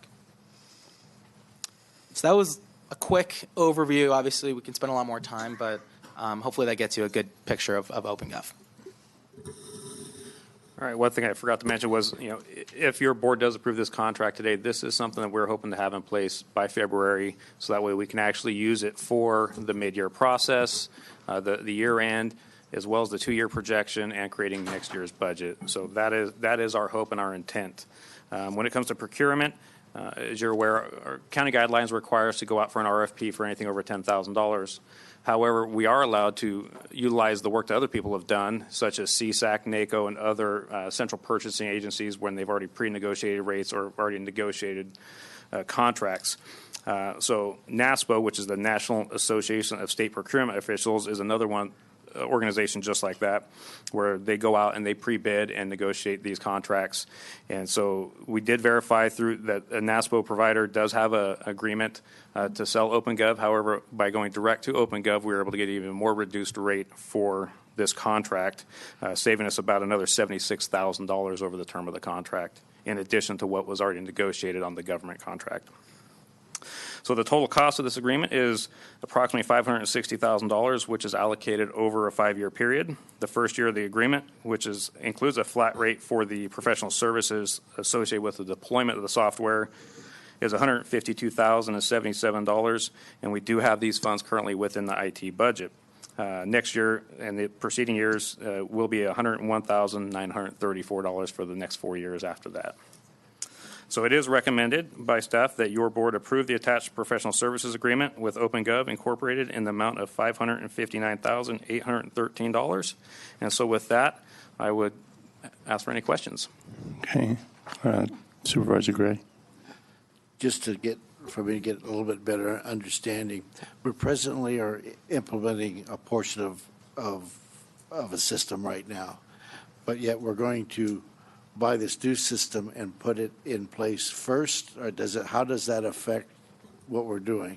Well, I can answer part of it. So we are in the process of implementing. This will be up and running first, and I'll let Roger touch on the rest of it if he wants. Well, there's going to be a clear integration between the two systems, the new system coming on board and this, with a daily update, hopefully, is the plan. One of the driving forces on the IT side is that there's been a significant delay in the project for the new ERP because of something on the vendor's side. And we struggled last year to produce the budget in the old system. The old system that we have for the budget is not supported by the vendor. The programming language that's used is very difficult to find someone who can actually support even that language. And unfortunately, over the last couple of years, we lost some key staff members in the county that did support that system. So we struggled last year just to produce the budget. And the confidence from the IT department, which was shown, I think, and spoken of in this presentation and by the CAO previously, is that we have to do something in order to be able to produce a budget that we're confident in. And if I can just go a little bit outside of this, we also don't have a solution for open government as a whole, or for open data as a whole. So we're asked by the state and by the federal government on a regular basis to produce data for the public that we have no forum to really produce that data in. And this tool will right now meet that producing the budget, but it provides us the tools in the future to produce open data initiatives that are going on all the time throughout the state and the federal government that we're required to meet, and we haven't met in a lot of cases. The other thing that it does, which we didn't speak anything about, is that all of our budget information is going to be ADA compliant. If you look in our web pages today, a lot of the information that we provide is not ADA compliant, and the information that's going to be available here is going to be ADA compliant. We are required to provide to be compliant, and we're not today. Okay. Thank you. Okay. Any other questions? Public comment? Okay, bring it back to the board.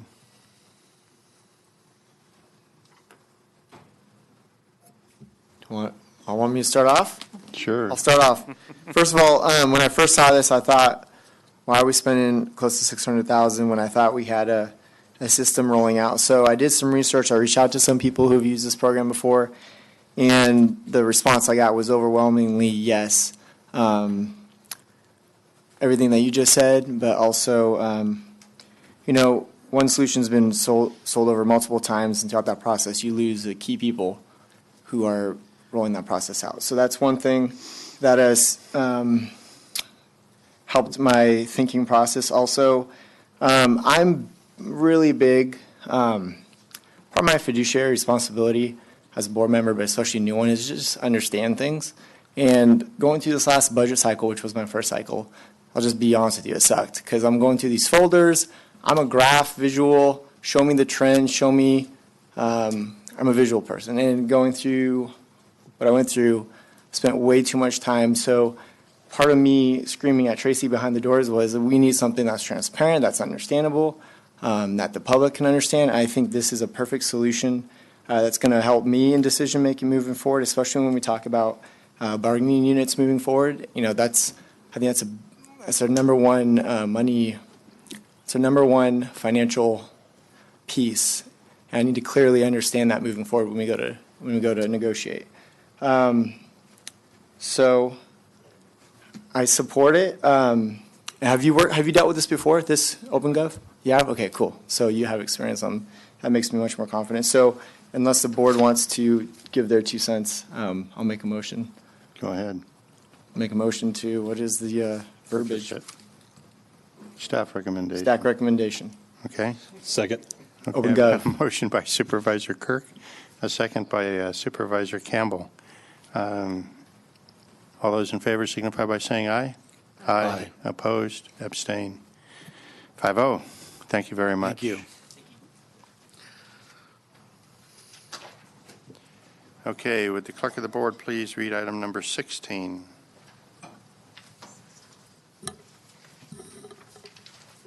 Okay, this is a second reading and consideration of adopting an ordinance amending Chapter 3.32 of the Tuolumne County Ordinance Code, increasing the transient occupancy tax from 10 to 12% in the unincorporated areas of Tuolumne County, and extending the application of the tax to campgrounds and recreational vehicle parks, subject to voter approval and adoption of the resolution placing the measure on the ballot for March 3rd, 2020.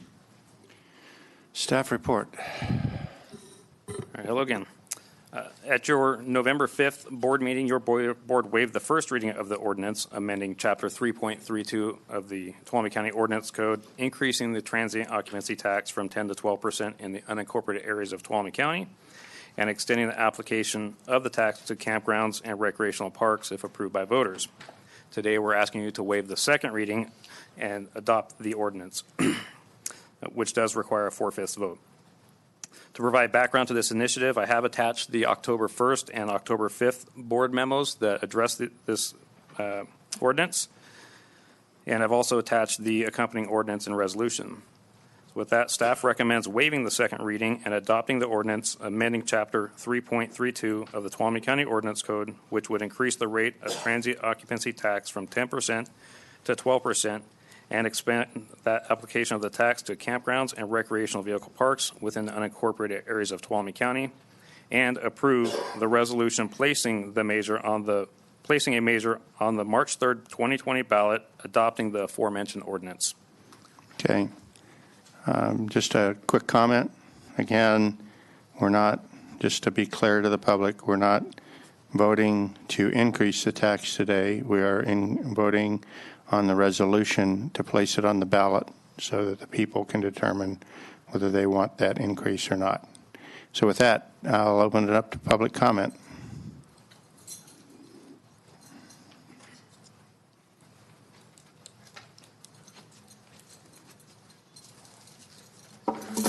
Hello. Good afternoon. Good to see everybody and a few new faces. My name's Dave Scheller. I own an RV park in Tuolumne County. Previously, in the past, when they've done the transient occupancy tax, RV parks have been exempt from it. And we had a lot of debate on this before, so I'm kind of disappointed I got to come back to you guys on this topic.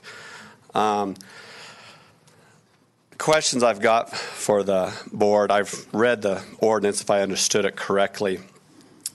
But a lot of the things that, I guess the first question I have is how much additional revenue is going to be created by adding the RV parks to this now?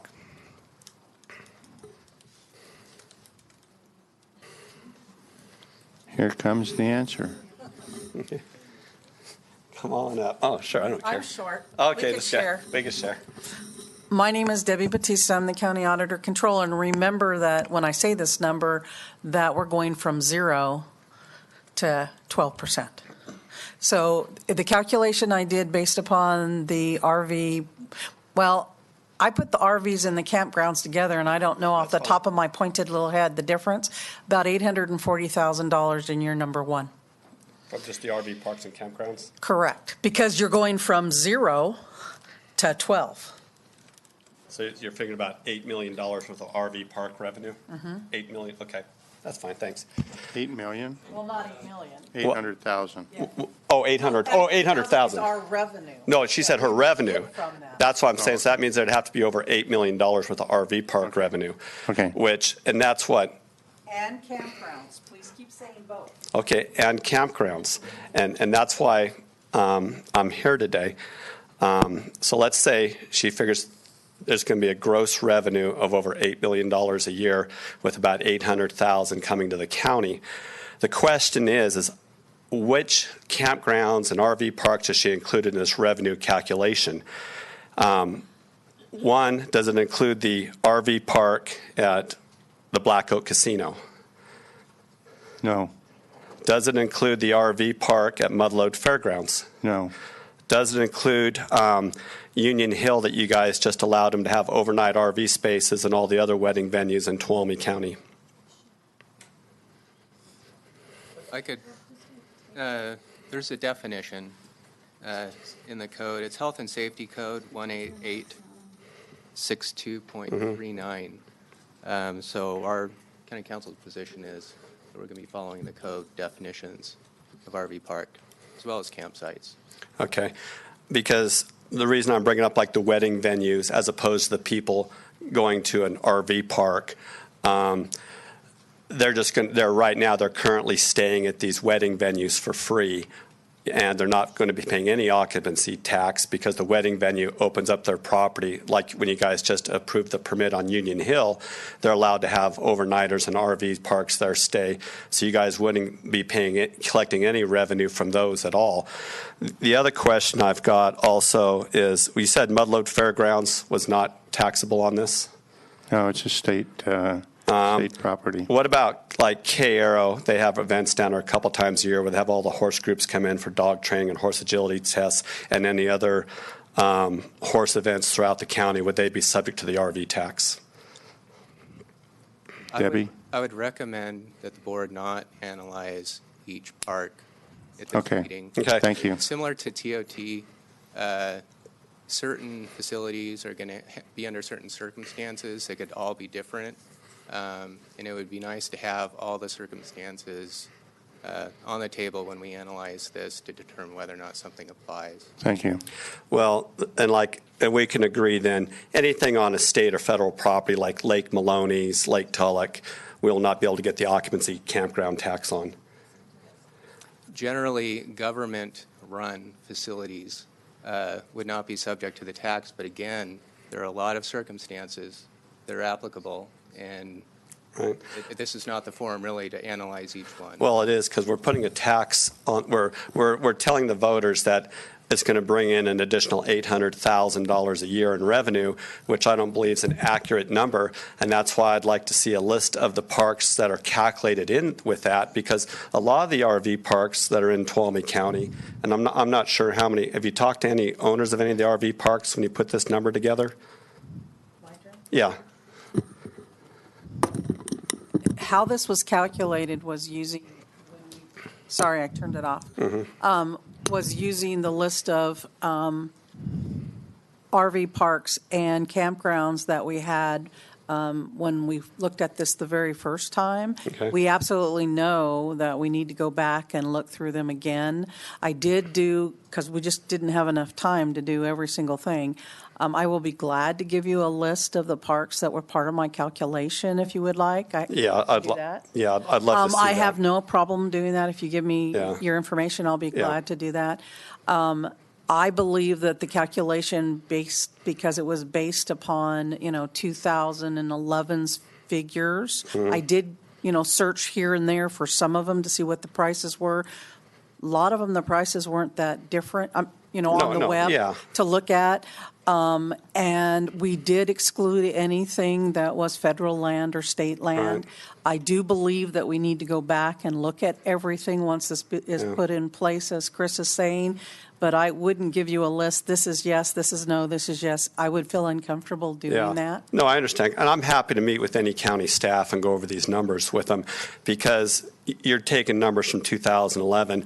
How many of the RV parks do you believe actually have full-time tenants in them full-time? Again, these calculations were done speaking with the owners then and on what kind of occupancy level that they thought. There wasn't any of them off the top of my head that I can think of that was at the 100%, some were at the 30%, some were at the 70%, because some of them, as you know, would be seasonal. So we're not going to say that they're going to bring that kind of rate in all 365 days. Yeah. Any number that we would give you right now is an estimate based on assumptions. Right. And we can cherry pick assumptions all day long. Well, no, but I guess my point is I think the revenue numbers are going to be really misconstrued because I own an RV park. Everybody I got in there is full-time, and according to the way this ordinance is written, those people would be subject to this tax. I don't see an exemption for long-term. I didn't see it in here. I think the definition is that if they're in there for greater than 30 days, just like a hotel, they would not pay the TOT. I was around when this first went out, and there were some RV parks where they decided to go long-term. They just didn't want to deal with this, and they went to long-term so that they wouldn't have to collect the TOT. And now Chris wants to talk. That would include month-to-month tenants. Those are continuing occupancies. Those would not be 30 days or less. So if someone comes and stays 30 days, they'd be subject to the tax? Less than 30 days. See, and that's why when I read the ordinance, I didn't see that in the ordinance. And that's one of the reasons I'm here too, because you guys are telling me that, but I don't see it reflected in the ordinance to address RV park tenants that are there for, 30 days or greater, because I could list every RV park in the county in my head to you right now, and pretty much all of them are on a full-time tenant basis. And the areas that you actually want to target that are your transient population is like your U.S. Forest Service campgrounds, the Black Oak Casino, Mudload Fairgrounds. You guys aren't able to access any of that money. And I'd like to see personally that you don't include the RV parks in with this tax, because what happens is the couple parks that may take some overnighters, and like there's two in Columbia. I know would be subjected to this, and pretty much the rest of them are full-time, maybe. And most of the overnight stuff that you guys are really trying to target aren't going to be subject to this tax, And so what you're end up going to. Then the other question I got is what reporting requirements are required every month? If we got all these monthly tenants, are we still required to fill out a form every month to report who's living there? What do you want? Names and addresses and driver's licenses? Because you don't want to get into an audit to where you get cited and you're having to then spend a bunch of money trying to defend being a tax evader, which nobody would want to do. Okay. We get your point. Okay. Would the board like me to address a couple of those points? If you want, Chris, be my guest. Regarding transients, there is a definition of transients in the ordinance, and that's 30 days or less, and that would apply across the board to anybody subject to the ordinance. And there's also reporting requirements. If a facility is required to pay TOT, collect and submit TOT tax, Right. there is a registration requirement. But if there is no spaces subject to the ordinance, then they would not have to do that. So even if they meet the definition of an RV park, they wouldn't have to register? So you guys at least had a list what the RV parks were? They would need to file an exemption form with Is that it? the tax collector's office, but there would not be. That they're just basically just monthly and file an exempt on that. See, and there's the other rub with it too, because sometimes on your parks, on the monthly spots, you know, like as an example, I'll get a monthly spot come open, and maybe it's open for a week, and maybe I'll have someone come through that, you know, may stay there for a night or two. And that's opposed to me turning them down, saying, hey, you know, I've exempted myself from this, I'm sorry, but, you know, move on to Calaveras County where you could stay over there. Because you get into that issue. And then on the other, is the houseboats exempt from this ordinance? Houseboats collect sales tax. We cannot collect TOT and sales tax. And is the Airbnb exempt from this ordinance? All the Airbnb housing? No, Airbnbs are currently collecting TOT. Are they? Okay.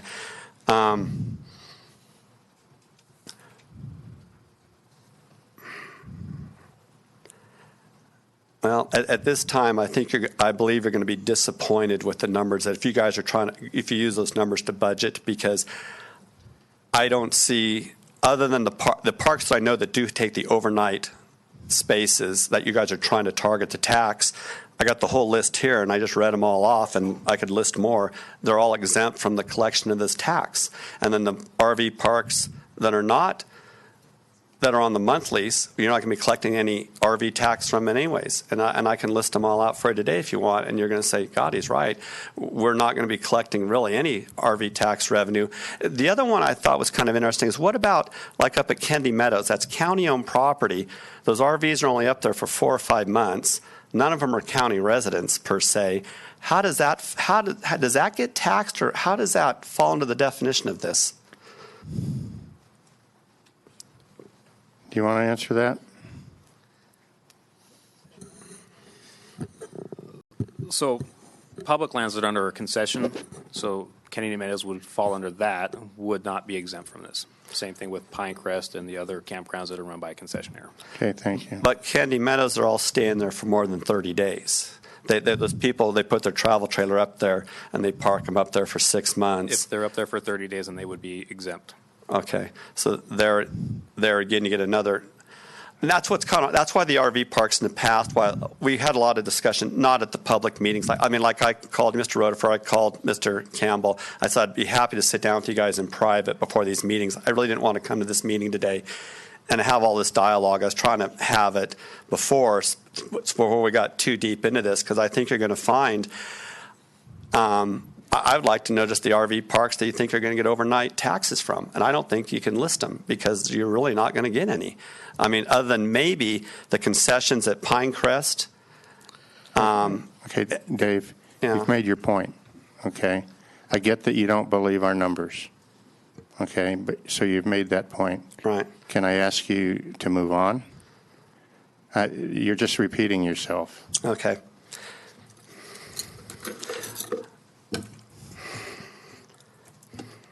I can move on. I'm sorry to bother you. No, okay? it's not. I mean, it's like if you guys had talked to me before me coming in here, and we could have had this dialogue, but, you know, when nobody returns calls, I come in and I talk to people, and then I get blown off. And it's like, you guys spend right now hundreds of thousands of dollars a year to promote a business-friendly effing county. And this is an example why it's not. Because what's happening is those handful of private parks you're going to collect this occupancy tax from, which is about 20% of the actual transits, are going to be put in an unfair competitive disadvantage. So in other words, people are going to say, well, geez, I can go out to Stanislaus National Forest and not pay this occupancy tax. I can go to the Mudload Fairgrounds. I can go to the Black Oak Casino. I can go to the New Maloney's RV Park. I can go to all these other venues and not get stuck with this tax. But if I go to the handful of parks that you guys want to collect it from, which are privately owned, family-owned parks, which are barely making it now up here, they're going to be put at a competitive disadvantage.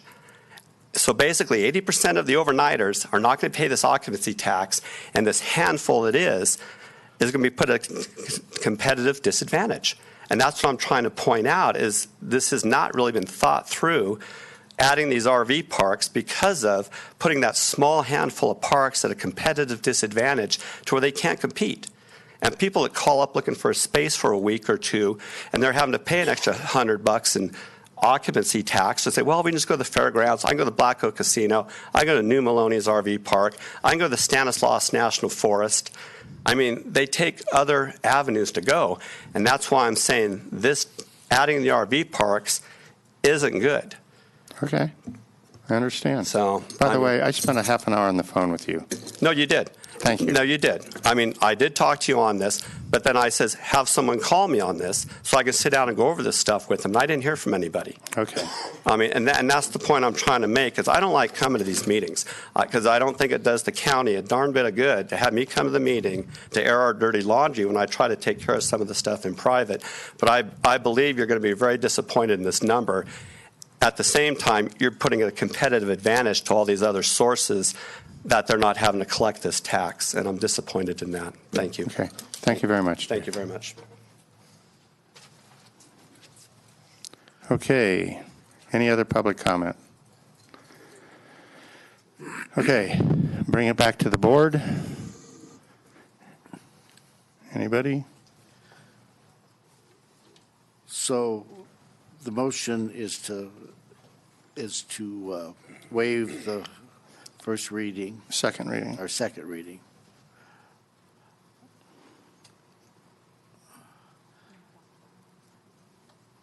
I'm trying to find the right. I guess probably the simplest way to do this is to move on staff recommendation.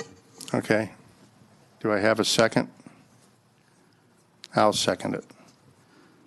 All those in favor signify by saying aye. Aye. Aye. Opposed? Abstained? 5-0. Okay.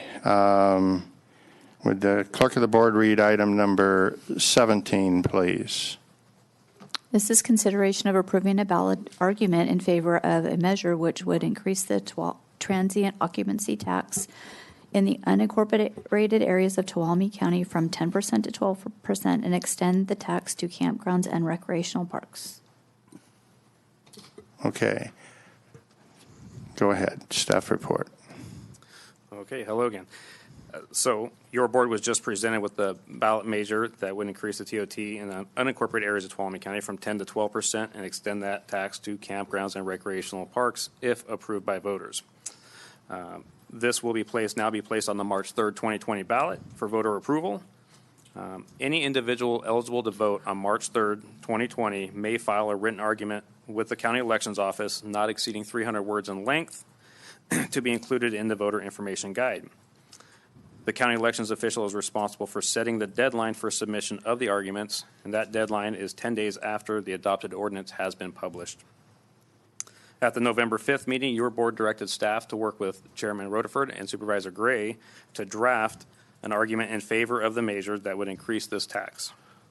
Attached to the memorandum is the proposed argument in favor of this measure that was drafted at the direction of your board.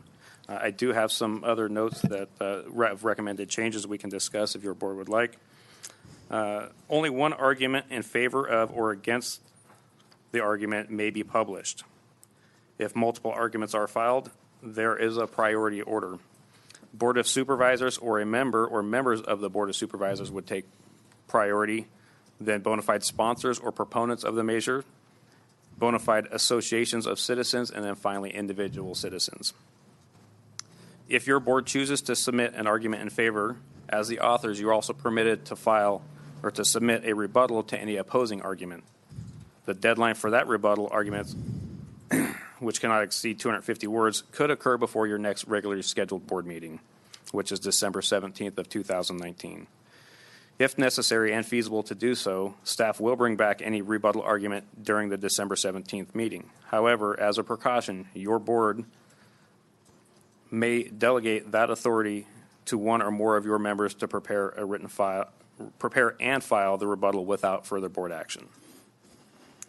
So the recommendation is to approve the attached written argument in favor of the ballot measure, which would increase the transient occupancy tax in the unincorporated areas of Tuolumne County from 10 to 12% and extend that tax to the campgrounds and recreational vehicle parks for the March 2020 election, and authorize Supervisor Gray and Chairman Rutherford to make necessary minor changes to the argument and to prepare and file a written rebuttal if the deadline for the rebuttal is prior to December 17th, 2019. And the rebuttal is filed. Okay. There is some confusion still in my mind, okay, about the argument in favor.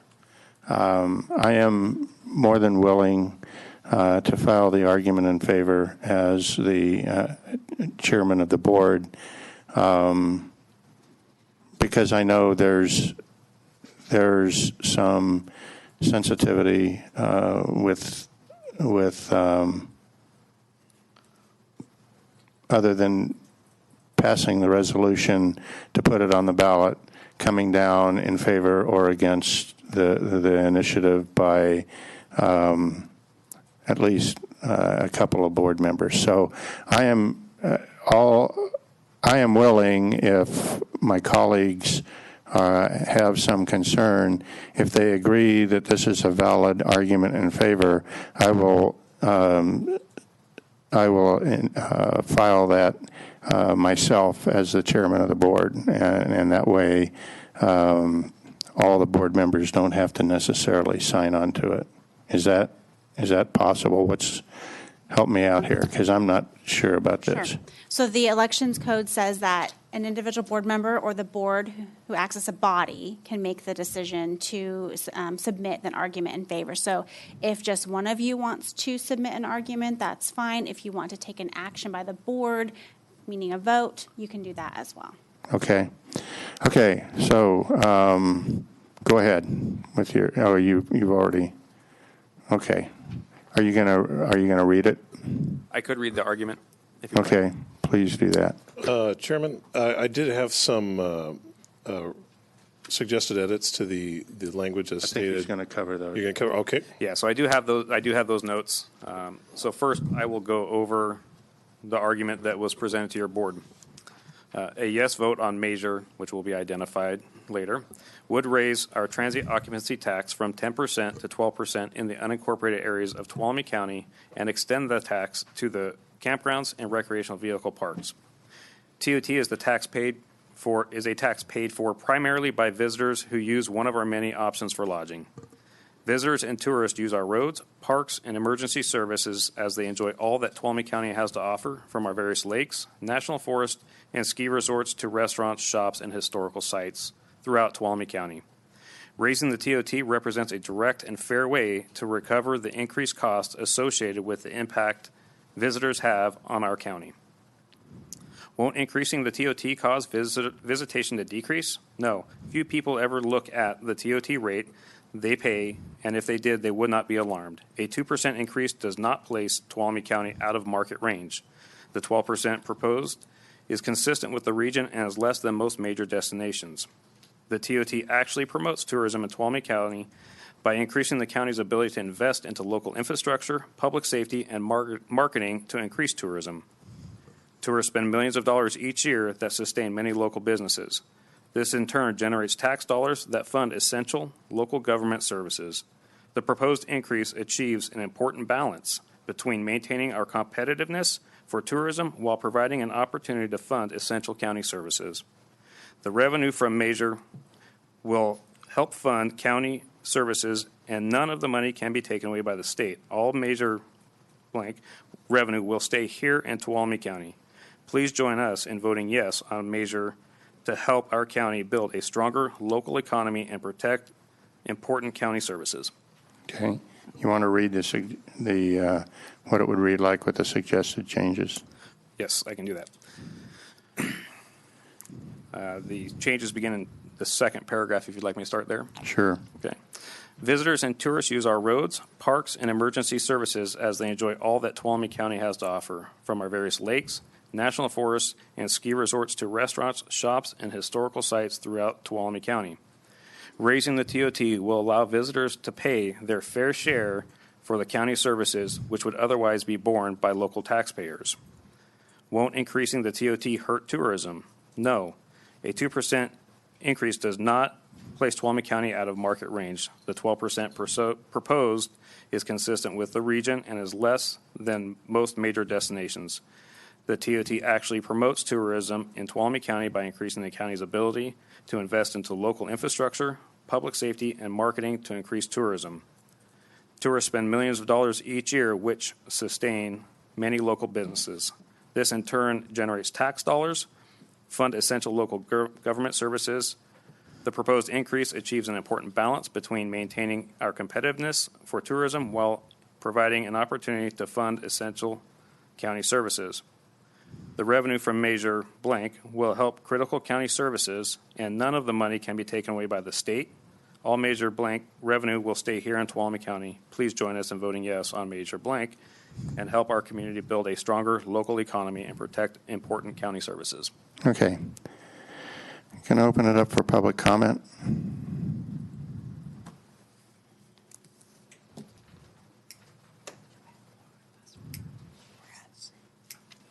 Well, I'm kind of a visual person, so it would have been nice if this was on a PowerPoint so we could have seen the original and then the suggested changes, because all I can do is listen. But I thought the first one was kind of dull and boring and a snooze fest, and after about the second sentence, you lost me. And it was a little scolding. And if you don't give us this, we're not going to be able to do this, this, and this. So I kind of liked the tone of the edits that I heard. But I kind of like being encouraging and inviting people to participate rather than shaking your finger at them. So it would have been nice if I could read both of them. But I think I liked at least the one with the edit better because it sounded a little bit more positive and upbeat on the things we would be able to do with this without the nya stuff. Okay, thank you. Okay, bring it back to the board. So I'm all in favor of removing few people ever look at the TOT. That was something that I mentioned early on that I don't think is. So you like the edit? I like the edit. I did too. Okay. Everybody? Go ahead. Kind of back to your comment. So are we gonna? Is the idea to submit this as you or as a board saying we'll submit it? Well, let me just. Again, I've been confused by county council on this a couple of times. So I understand what we can and can't do, but what should we be voting on this?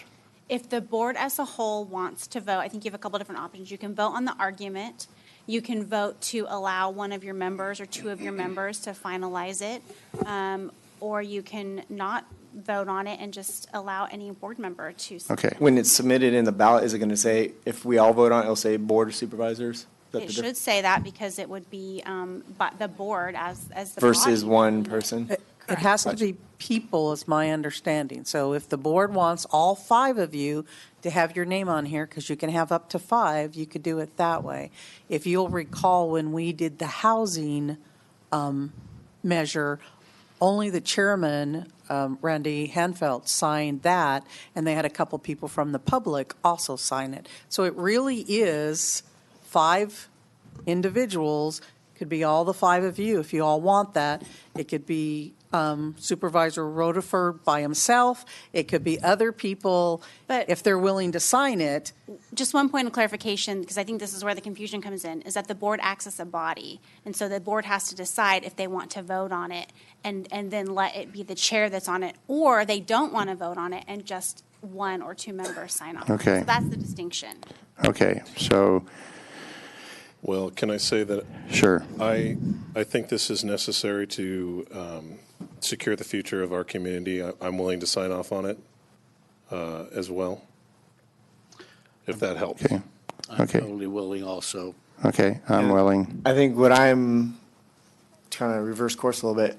Part of my thing a few months ago is I didn't want to sign up for this unless we did everything we could. Do we have an update on where we are with possibly meeting with the governor's office to go over our budget? Because if I'll feel more comfortable if we keep pounding on that door, I will support putting my name on this as we continue down that path. Yeah, so we do continue to work forward on that. Most recently, we were given the name of Erica Lai, who's a program budget manager for local governments in the Director of Finance's office for the governor's office. So we are slowly working through that process and trying to get an appointment set with them, working up the chain. So as long as we keep doing that, we don't give up until we get something. I told you guys I would support this moving forward as long as you Okay. supported that idea, so I'll Okay. support it. Okay.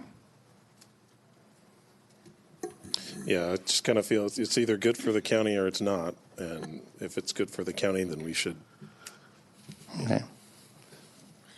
So be willing to sign on it.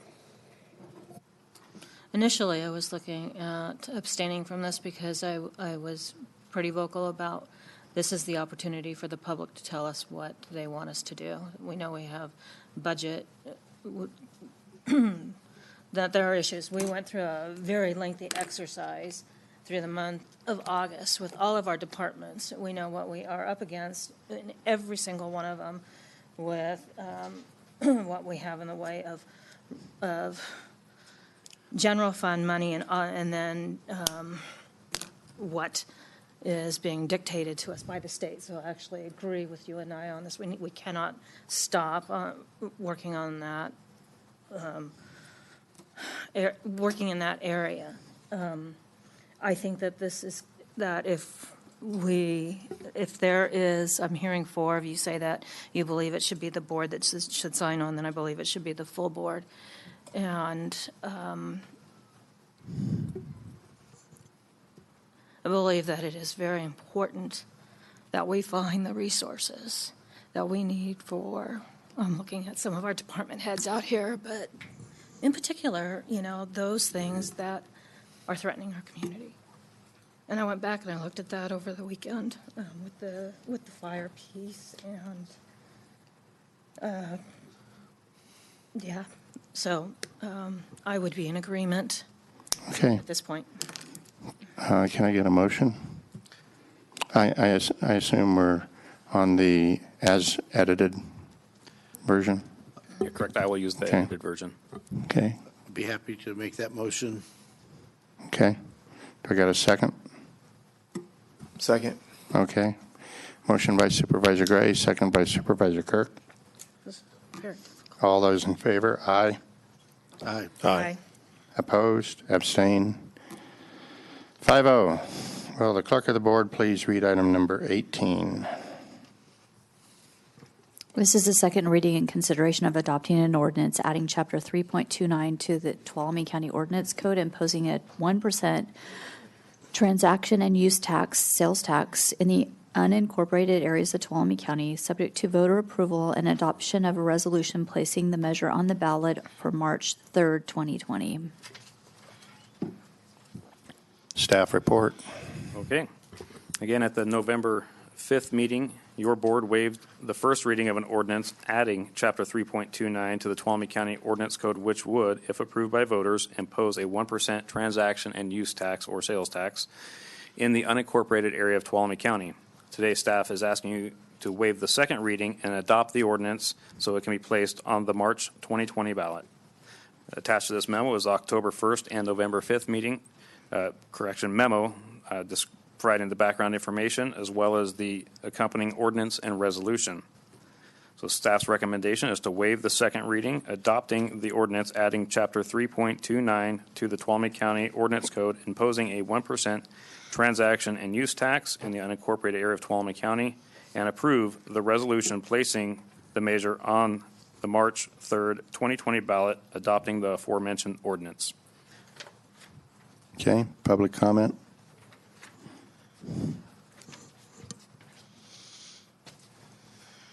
Hi. Welcome back, Dave. Hey, thank you. Good seeing you, Carl. Hey, question. How much is the city of Sonora sales tax currently above the county sales tax? 0.5%. 0.5%. Truthfully, I believe you'd have a 100% chance of passing a 0.5% sales tax that would put us on par with the city. With you guys asking for a 1% bump, I haven't talked to anybody that can digest that. But if you're asking for a 0.5%, then to say, hey, we're bringing it to 0.5%, so we're on par as the same sales tax as the city, I believe the voters would pass that. I think your appetite's a little too large by going for the 1%. I don't know if you're gonna be able to pull that off. I was just hoping, because I know you guys need the revenue, and I think the sales tax is the best way to equally apply to everybody that comes in the county. I mean, everybody has to pay it, whether you're a homeless person or a working person. I do support sales taxes, but I think you guys are going to, the 1% is going to be very hard to digest with the public. Just to kind of give you, I wish you guys were going for the 0.5%, so it's equal with the city of Sonora. Thank you. Thanks, Dave. Thanks. Any other public comment? Bring it back to the board. Yeah, Dave, I struggle with that as well. The reality of it is we're going to let the people decide, but we kind of went through all this the last couple months, and this is where we're at. And so I fought with it internally, but at the end of the day, we're going to let the people decide. That's the fairest way to move forward. So, but I hear you. And this, well, I won't speak for anybody else. Looking for a motion. I'll move on staff recommendation. Second. Okay, motion by Supervisor Kirk, second by Supervisor Gray. All those in favor signify by saying aye. Aye. Opposed? Abstain? 5-0. Would the clerk of the board please read item number 19? This is consideration of approving a ballot argument in favor of the measure that would impose a 1% transaction and use tax, sales tax in the unincorporated areas of Tuolumne County. Okay. Okay. I think this will be the last time you hear from me today. So, Probably not. It's a threat. But go ahead. So your board was just presented with a ballot measure that would impose the 1% transaction use tax in the unincorporated areas of Tuolumne County if approved by voters. And this measure will be placed on the March 3rd, 2020 ballot now. Again, any individual eligible to vote during the 2020 election, March 2020 election, may file that written argument with the county elections official, not exceeding 300 words in length, to include in the voter information guide. The county's elections official is responsible for setting the deadline, which is 10 days after that ordinance is published. Again, your board directed staff to work with Supervisor Gray and Chairman Rutherford to draft an argument in favor of the measure, which is attached to this memo. The same priority applies to this as the previous. Priority being given first to the Board of Supervisors or members of the Board of Supervisors, bona fide sponsors or proponents of the measure, bona fide associations of citizens, and lastly, individual eligible voters. Again, if you choose to submit an argument in favor as the authors, you are also permitted to submit a rebuttal to any opposing argument. The deadline for that argument, which cannot exceed 250 words, could occur before your next regular scheduled board meeting on December 17th, 2019. If necessary and feasible to do so, staff will bring back any rebuttal argument during the December 17th board meeting.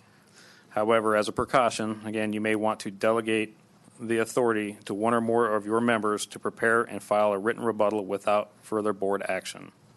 So the recommendation is to approve the attached written argument in favor of the measure, which would impose the 1% transaction use tax in the unincorporated areas of Tuolumne County if approved by voters during the March 2020 election, and authorize Supervisor Gray and Board Chairman Rutherford to make necessary minor changes to the argument and to prepare and file a written rebuttal if necessary, if the deadline for the rebuttal is prior to the December 17th, 2019 board meeting. With that, do you have any questions, or would you like me to read the argument? Were there any suggested edits from other board members? I did locate a couple of minor typos. Okay. But other than that, there was no other recommended changes. Go ahead and read it, please. A yes vote on Measure blank would ensure Tuolumne County can continue to meet the mission of the Board of Supervisors. The Board of Supervisors has committed to provide exceptional public service that protects the health and safety of our citizens and promotes stewardship of our natural and cultural resources, enhances our rural quality of life, and stimulates the economic prosperity for our community. Each year through the budget process, Tuolumne County takes action to reduce costs and increase efficiencies. While this is done in general to be good stewards of the public funds, it is also done out of necessity. Continuous changes to state and federal mandates, laws, and regulations continue to increase the cost of essential services to our citizens. Local revenues have continued to increase, but they are not keeping pace with the costs associated with new state and federal mandates. If this continues, Tuolumne County will be unable to maintain the same level of service we provide today. Today's sales tax in the unincorporated areas of Tuolumne County is 7.25%, the state minimum mandated. Of the 7.25%, only 1% comes back to Tuolumne County General Fund. The majority is retained by the state of California. The additional revenue generated by the measure would all go to Tuolumne County General Fund for essential services and not the state. Additionally, Tuolumne County receives over 1 million visitors each year that have an impact on the services provided. This measure ensures visitors pay a fair share for the impact they have on our community through their local purchases, which are subject to sales tax. A yes vote on Measure Blank would ensure that Tuolumne County can sustain the essential services provided today, such as fire protection, sheriff's patrols, libraries, recreation, and youth programs, while creating a more fiscally sustainable future. Thank you. Any public comment?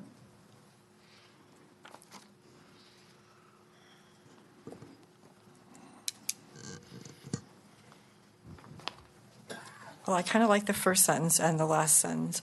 I'm not sure it's the same tone, I thought, in the middle of it. And I'm not sure that I would use the Board of Supervisors because that makes it sound like it's about you. And it should be about us. So I would have liked a little editing, I think, to make it sound a little, I just don't like the scolding tone. Okay. Eric, apparently you got to check your tone of voice there a little bit. I'll work on it, sir. Okay. Thank you. I think I asked for public comment. I did. Oh, no, I didn't. Oh, yeah, I did. Public comment. Thank you. I'm just so used to seeing you at the podium. I forget. Yes. Okay, come back to the board. Supervisor Brennan, I think you were flagging me. Yeah, because I actually agree with I do Carol's too. comment on the Board of Supervisors and saying that in a few places. Because I do believe it is Tuolumne County will be able to continue to meet their commitment to provide exceptional public service that protects the health and safety, because this really is, it is about our staff being able to provide those services. And yes, we lead that, but I really believe this, if the voters vote this in, it is a commitment from Tuolumne County. I agree. You got that edit? Work on it. Okay. Okay, any other comments?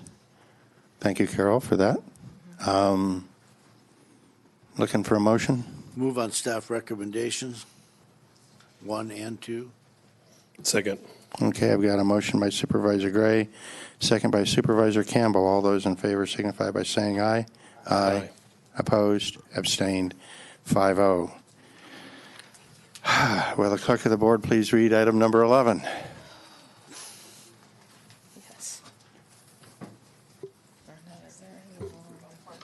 This is consideration of approving a memorandum of understanding with the Tuolumne County Superior Court for funding probation staff and expenditures related to the pretrial assessment services pilot program and accepting up to $236,786 in unanticipated revenue for the fiscal year 2019-2020. Okay, good Ms. afternoon. Chief Probation Officer. Good afternoon, Chairman Rutherford, members of the board, Linda Downey, Chief Probation Officer. Today, I have 2 items for your review and consideration. The first matter before you is a memorandum of understanding between the Tuolumne County Superior Court and the Tuolumne County Probation Department for funding of probation staff and expenditures related to pretrial assessment services pilot program. The pretrial landscape is changing dramatically throughout the country and in California because of court decisions in both the state and federal courts, legislations, and innovative practices. The report of the Chief Justice's Pretrial Detention Reform Work Group concluded that California's current pretrial release and detention system is unfair and unsafe, and that it penalizes low-income people while putting victims at risk unnecessarily. The legislature has taken significant interest in pretrial issues, with members introducing several bills on the topic in the last several years, culminating in adoption, of Senate Bill 10, which is on hold pending voter consideration in a referendum on the ballot in the November 2020 general election. Senate Bill 36, which addresses the use of pretrial risk assessment tools, recently passed the Senate.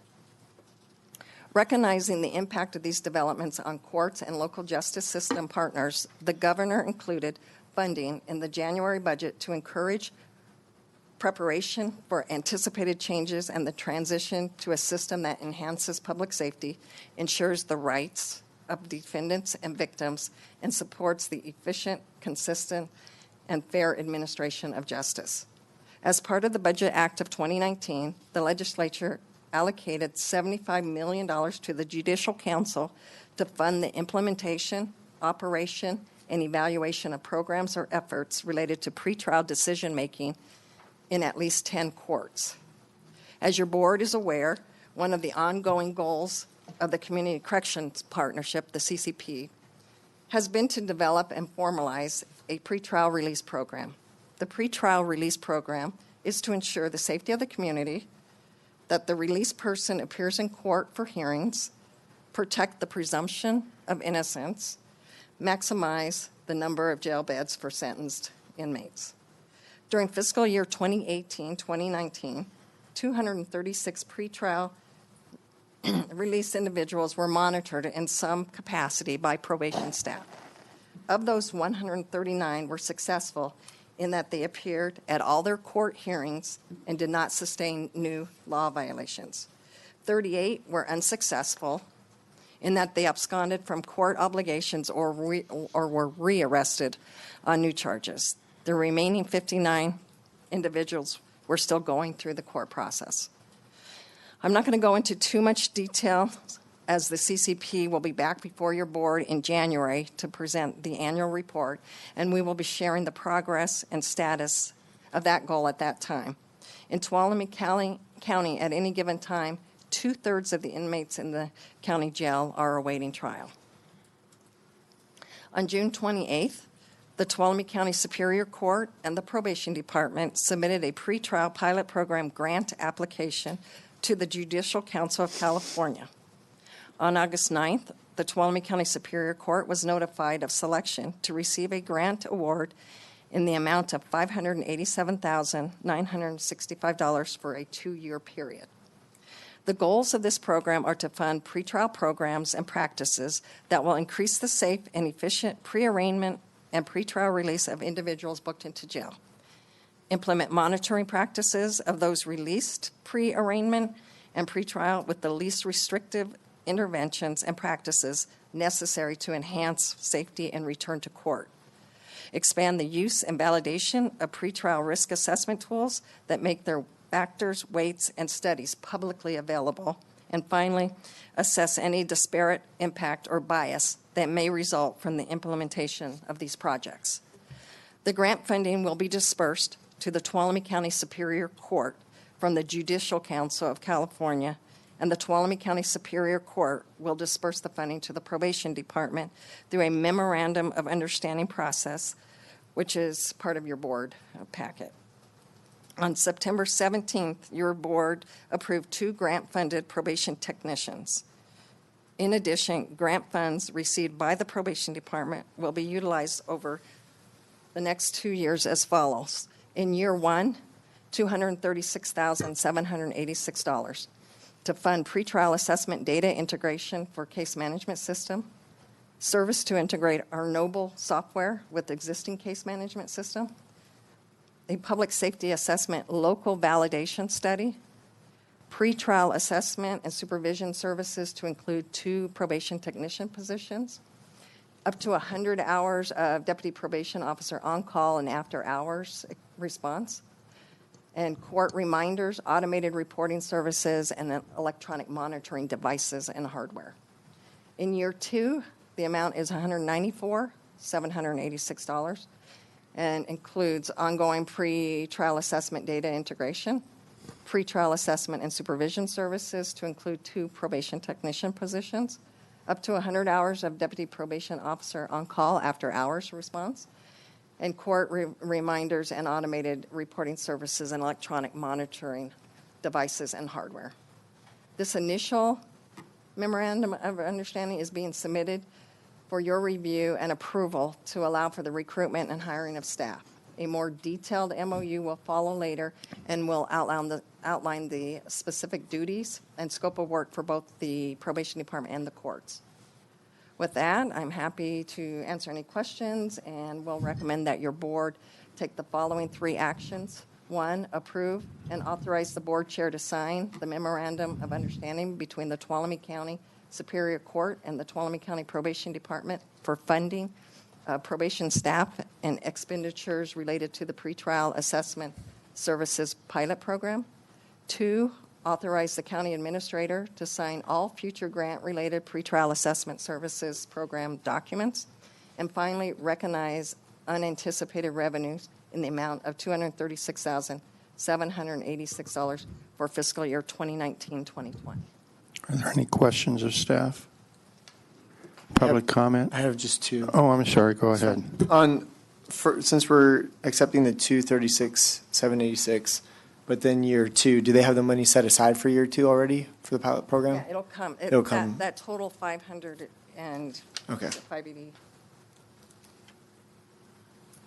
587. Yeah. Okay.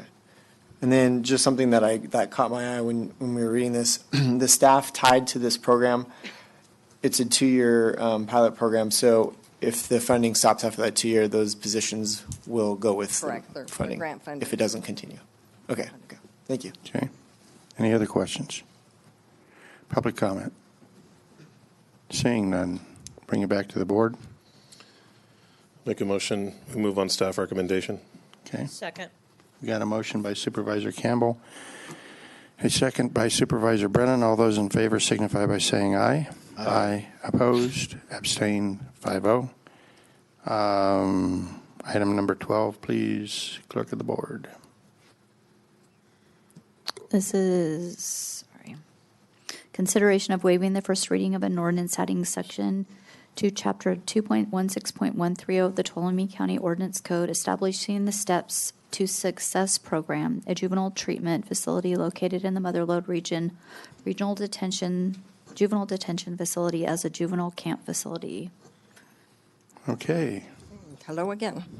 The second item before you is the introduction of and the request for consideration of waiving the first reading of an ordinance adding a section to Chapter 2.16.130 of the Tuolumne County Code, establishing the Steps to Success Program, a juvenile treatment facility located within the Motherlode Regional Juvenile Detention Facility as a juvenile camp facility for purposes of state funding.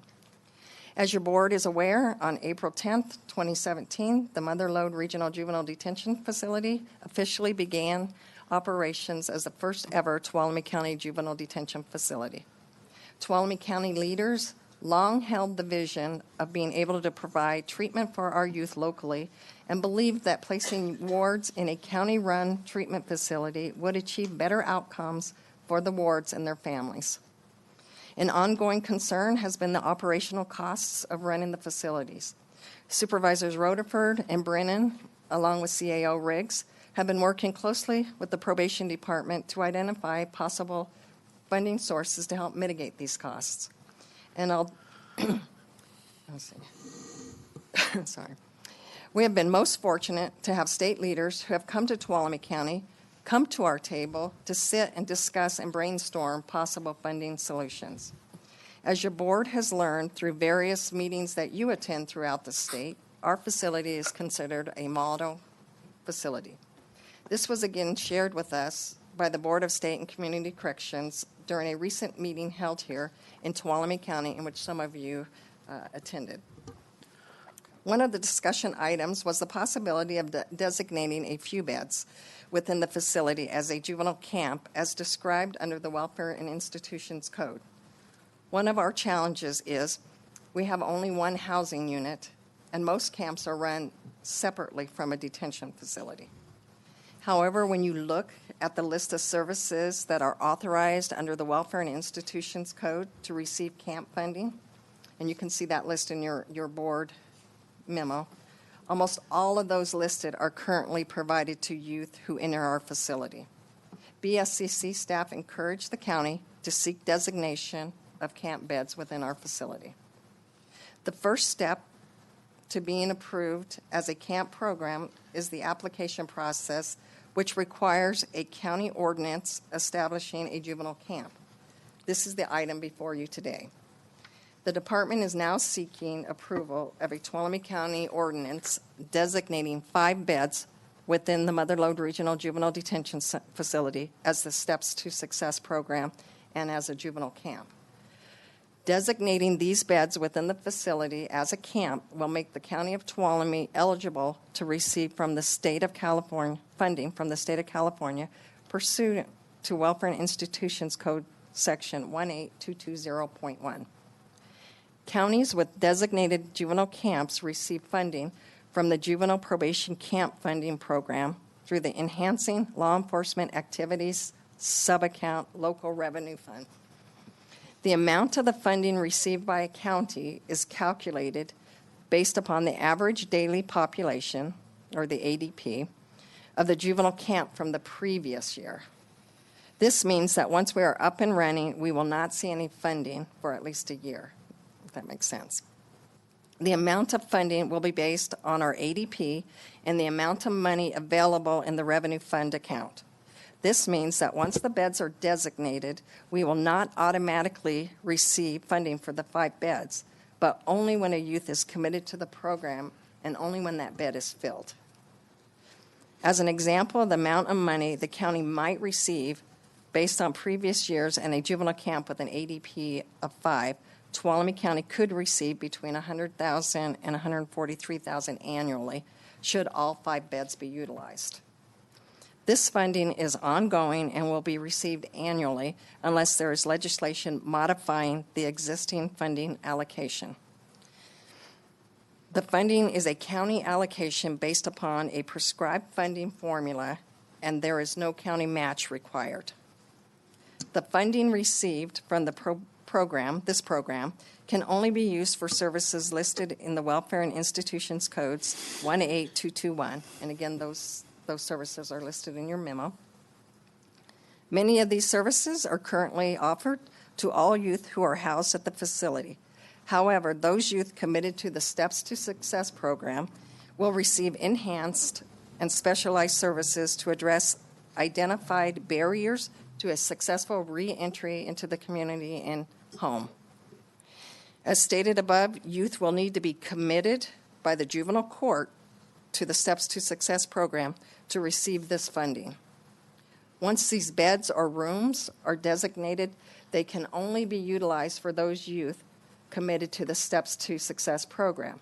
We will maintain our cap of 16 youth, which would include the youths committed to this program. So just a quick snapshot, looking at January 1st of this year through November 13th, there have been 25 youth serving juvenile hall commitments ranging from 28 days to 300 days. So those would be the youth that we would be able to capture for that specific funding. So what are our next steps? It includes collaborating with our contracting counties to ensure their youth needs can be met through this program, to encourage possible commitments from these counties, continue to work on and finalize the program components, and finally, to present the Steps to Success program to the juvenile court judge for review and approval. I'm happy to answer any questions and am respectfully recommending your board waive the first reading and set the second reading for December 17th, 2019, to adopt the ordinance designating the Steps to Success program as a juvenile camp within the Mother Lode Regional Juvenile Detention Facility. And then first, I also want to thank the CAO's office, Alicia and County Council for their help. I've never done an ordinance, so I appreciate your guidance. We have now. Oh, I don't know. Okay. Any questions? Go ahead. With the with the program, I see there's 23 things that they have to, services they have to provide. Do you anticipate that it'll require any more staff to provide those services? It just includes those services. Right now, we actually offer all of them with the exceptions of 3, 6, 13, and 23. No, we will not have to add staff. Okay. Well, I'd just like to say thank you. I know, you guys are working hard to make this work financially. This is another piece of the pie, so thank you for going down this path. And hopefully, I think you kind of hit it on the head. Hopefully some other areas, other jurisdictions will see this and maybe because it offers more services, maybe utilize our hall more, hopefully. Okay, any other questions? Public comment? Okay, bring it back to the board. And for a motion? I'll move on. Staff recommendation. Okay. Second. You're not fast enough, Supervisor I'm not Brennan. fast enough, but Motion. thank you, Linda. And I have to say one thing. Please because, do it. Anaya, this is a perfect example of, we started talking really up at RCRC and CSAC about this, and we got their attention, and we were able to get some meetings down here, and so we can make a difference, and we do make a difference. We make a difference for Tuolumne County, so. And then, Supervisor Kirk and Rutherford also met with CSAC staff, and we did do a tour. So I do appreciate your support and just being out there in your areas, voicing, our struggles. Yeah. And I want to say again to the public, members of the public, if you don't think there's value for value in that facility, you need to call CPO Linda there and get a tour, because it'll open up your eyes.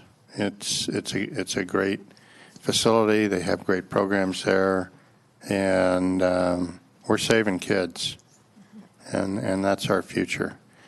So I have a motion by Supervisor Kirk and a second by Supervisor Campbell and a third by Supervisor Brennan. All those in favor signify by saying aye. Aye. Opposed? Abstained? 5-0. Thank you. Thank you. And would the clerk of the board please read item number 20? Reports. Okay, I'm going to go with Supervisor Brennan first, because she may need to leave here on us. So, Sorry, I'm trying to pull up my calendar here. well, take your time. Clerk? Nothing to report right now. Nothing to Thank report. you. When you get it, let me know, Sherry. County Council? I do, actually. So one thing, Chris just came back from a tax conference update, so that was good for him. But also I have some bittersweet news. I know your board is aware of this, but maybe the public's not aware that a valued member of the county in my office is going to be leaving county employment and going into private sector at the end of the year, and that's Carlin.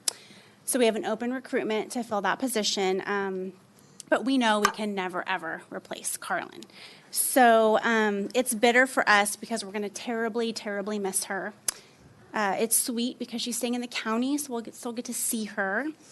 It is a huge loss for the county. She is an exceptional attorney. Her contributions to the county and then the community have been invaluable, and I know your board knows that. So I'm hoping the public will understand that as well. So she'll be leaving at the end of the year, and from this point forward, we're going to try to soak up as much knowledge as possible. But I would just encourage everyone to, wish her well in her future endeavors, and then try to soak up as much of her loving, funny, just exuberant personality as possible, because she will be very, very missed. The only thing sweet about it is it's sweet for her.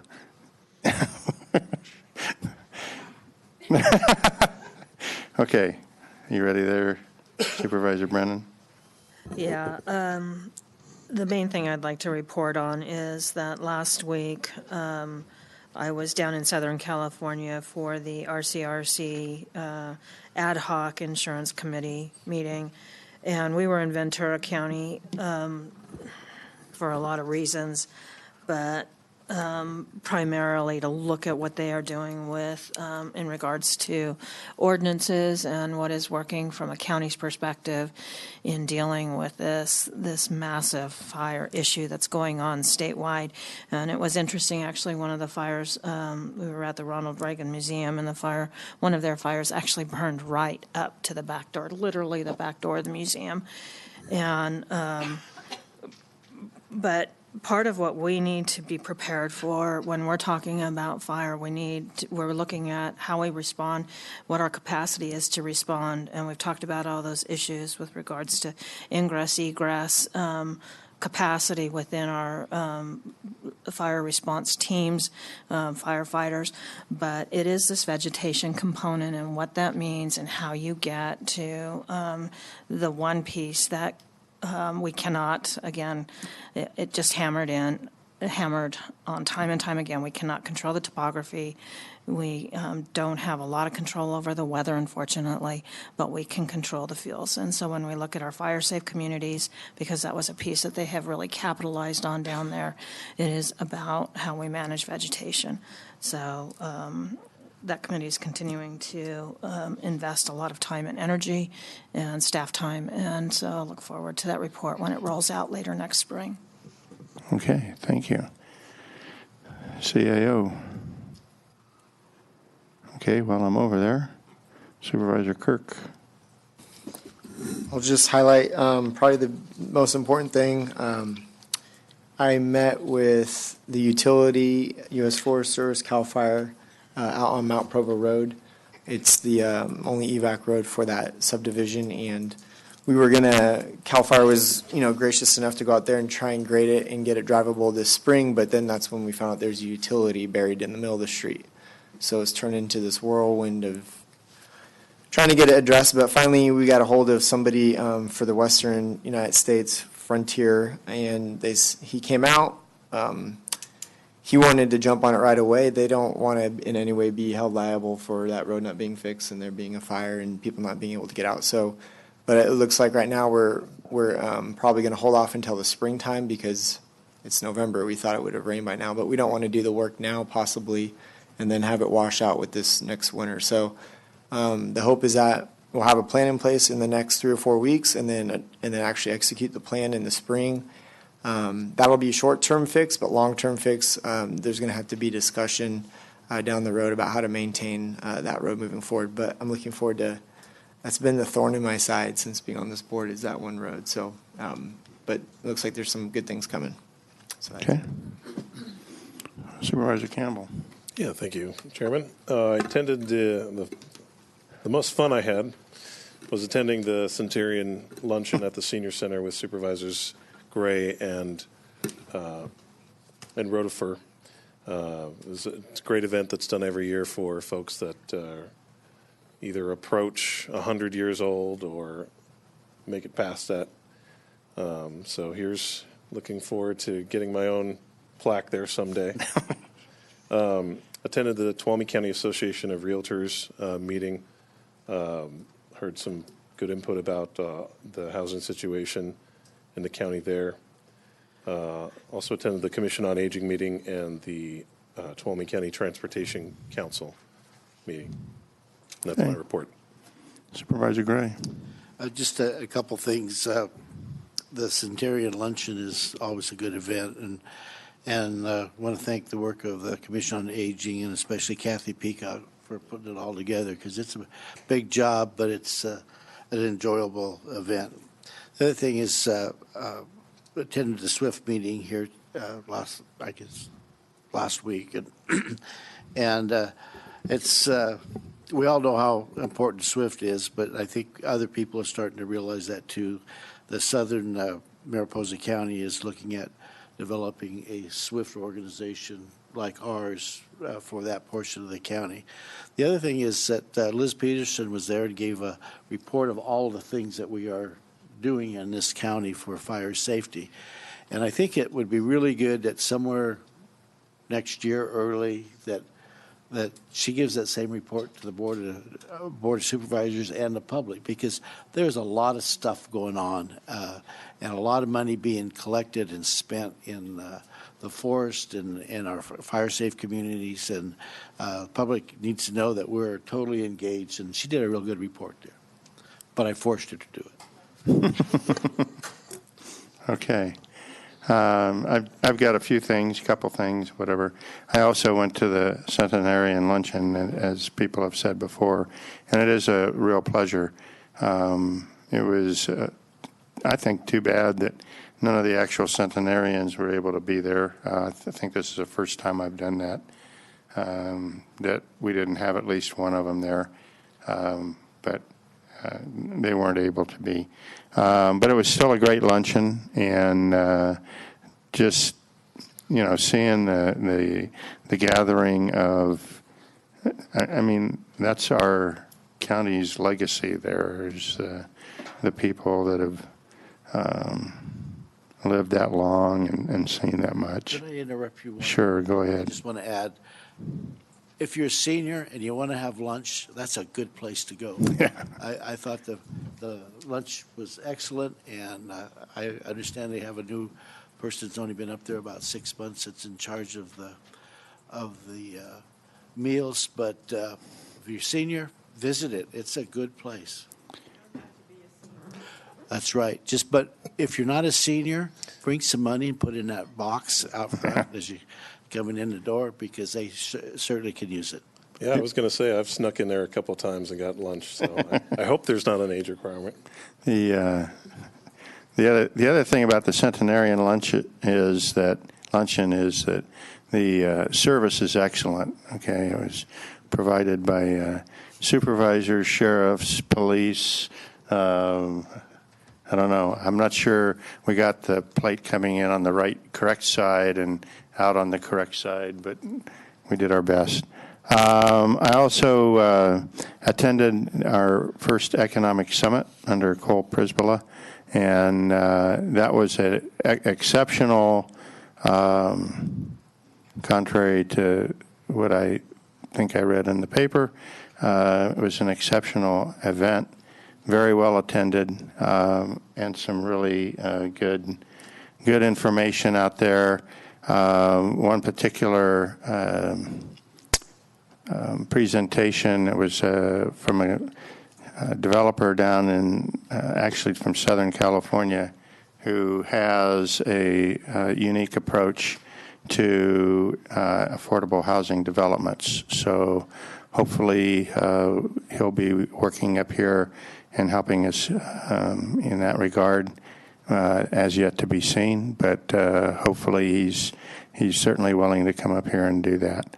And then on last Thursday, I went on the Calaveras County Water District and Tuolumne Utility District joint sponsored Mountain Counties Water Resource Association tour, visiting a lot of the facilities predominantly over in Calaveras County. I actually stood on their flume and looked down into the canyon, and I held my breath. But it would have been a long roll to the bottom, I'll tell you that right now. But pretty impressive. Their flume, just like ours, is a historical asset that has been around since the gold mining days. Theirs has actually burned and been replaced. So hopefully that doesn't happen to ours, but very, very similar to ours and very similar terrain. Very interesting. They had the work release people from their base camp over in Vallecito working on the flume, doing minor repairs and everything while we were there.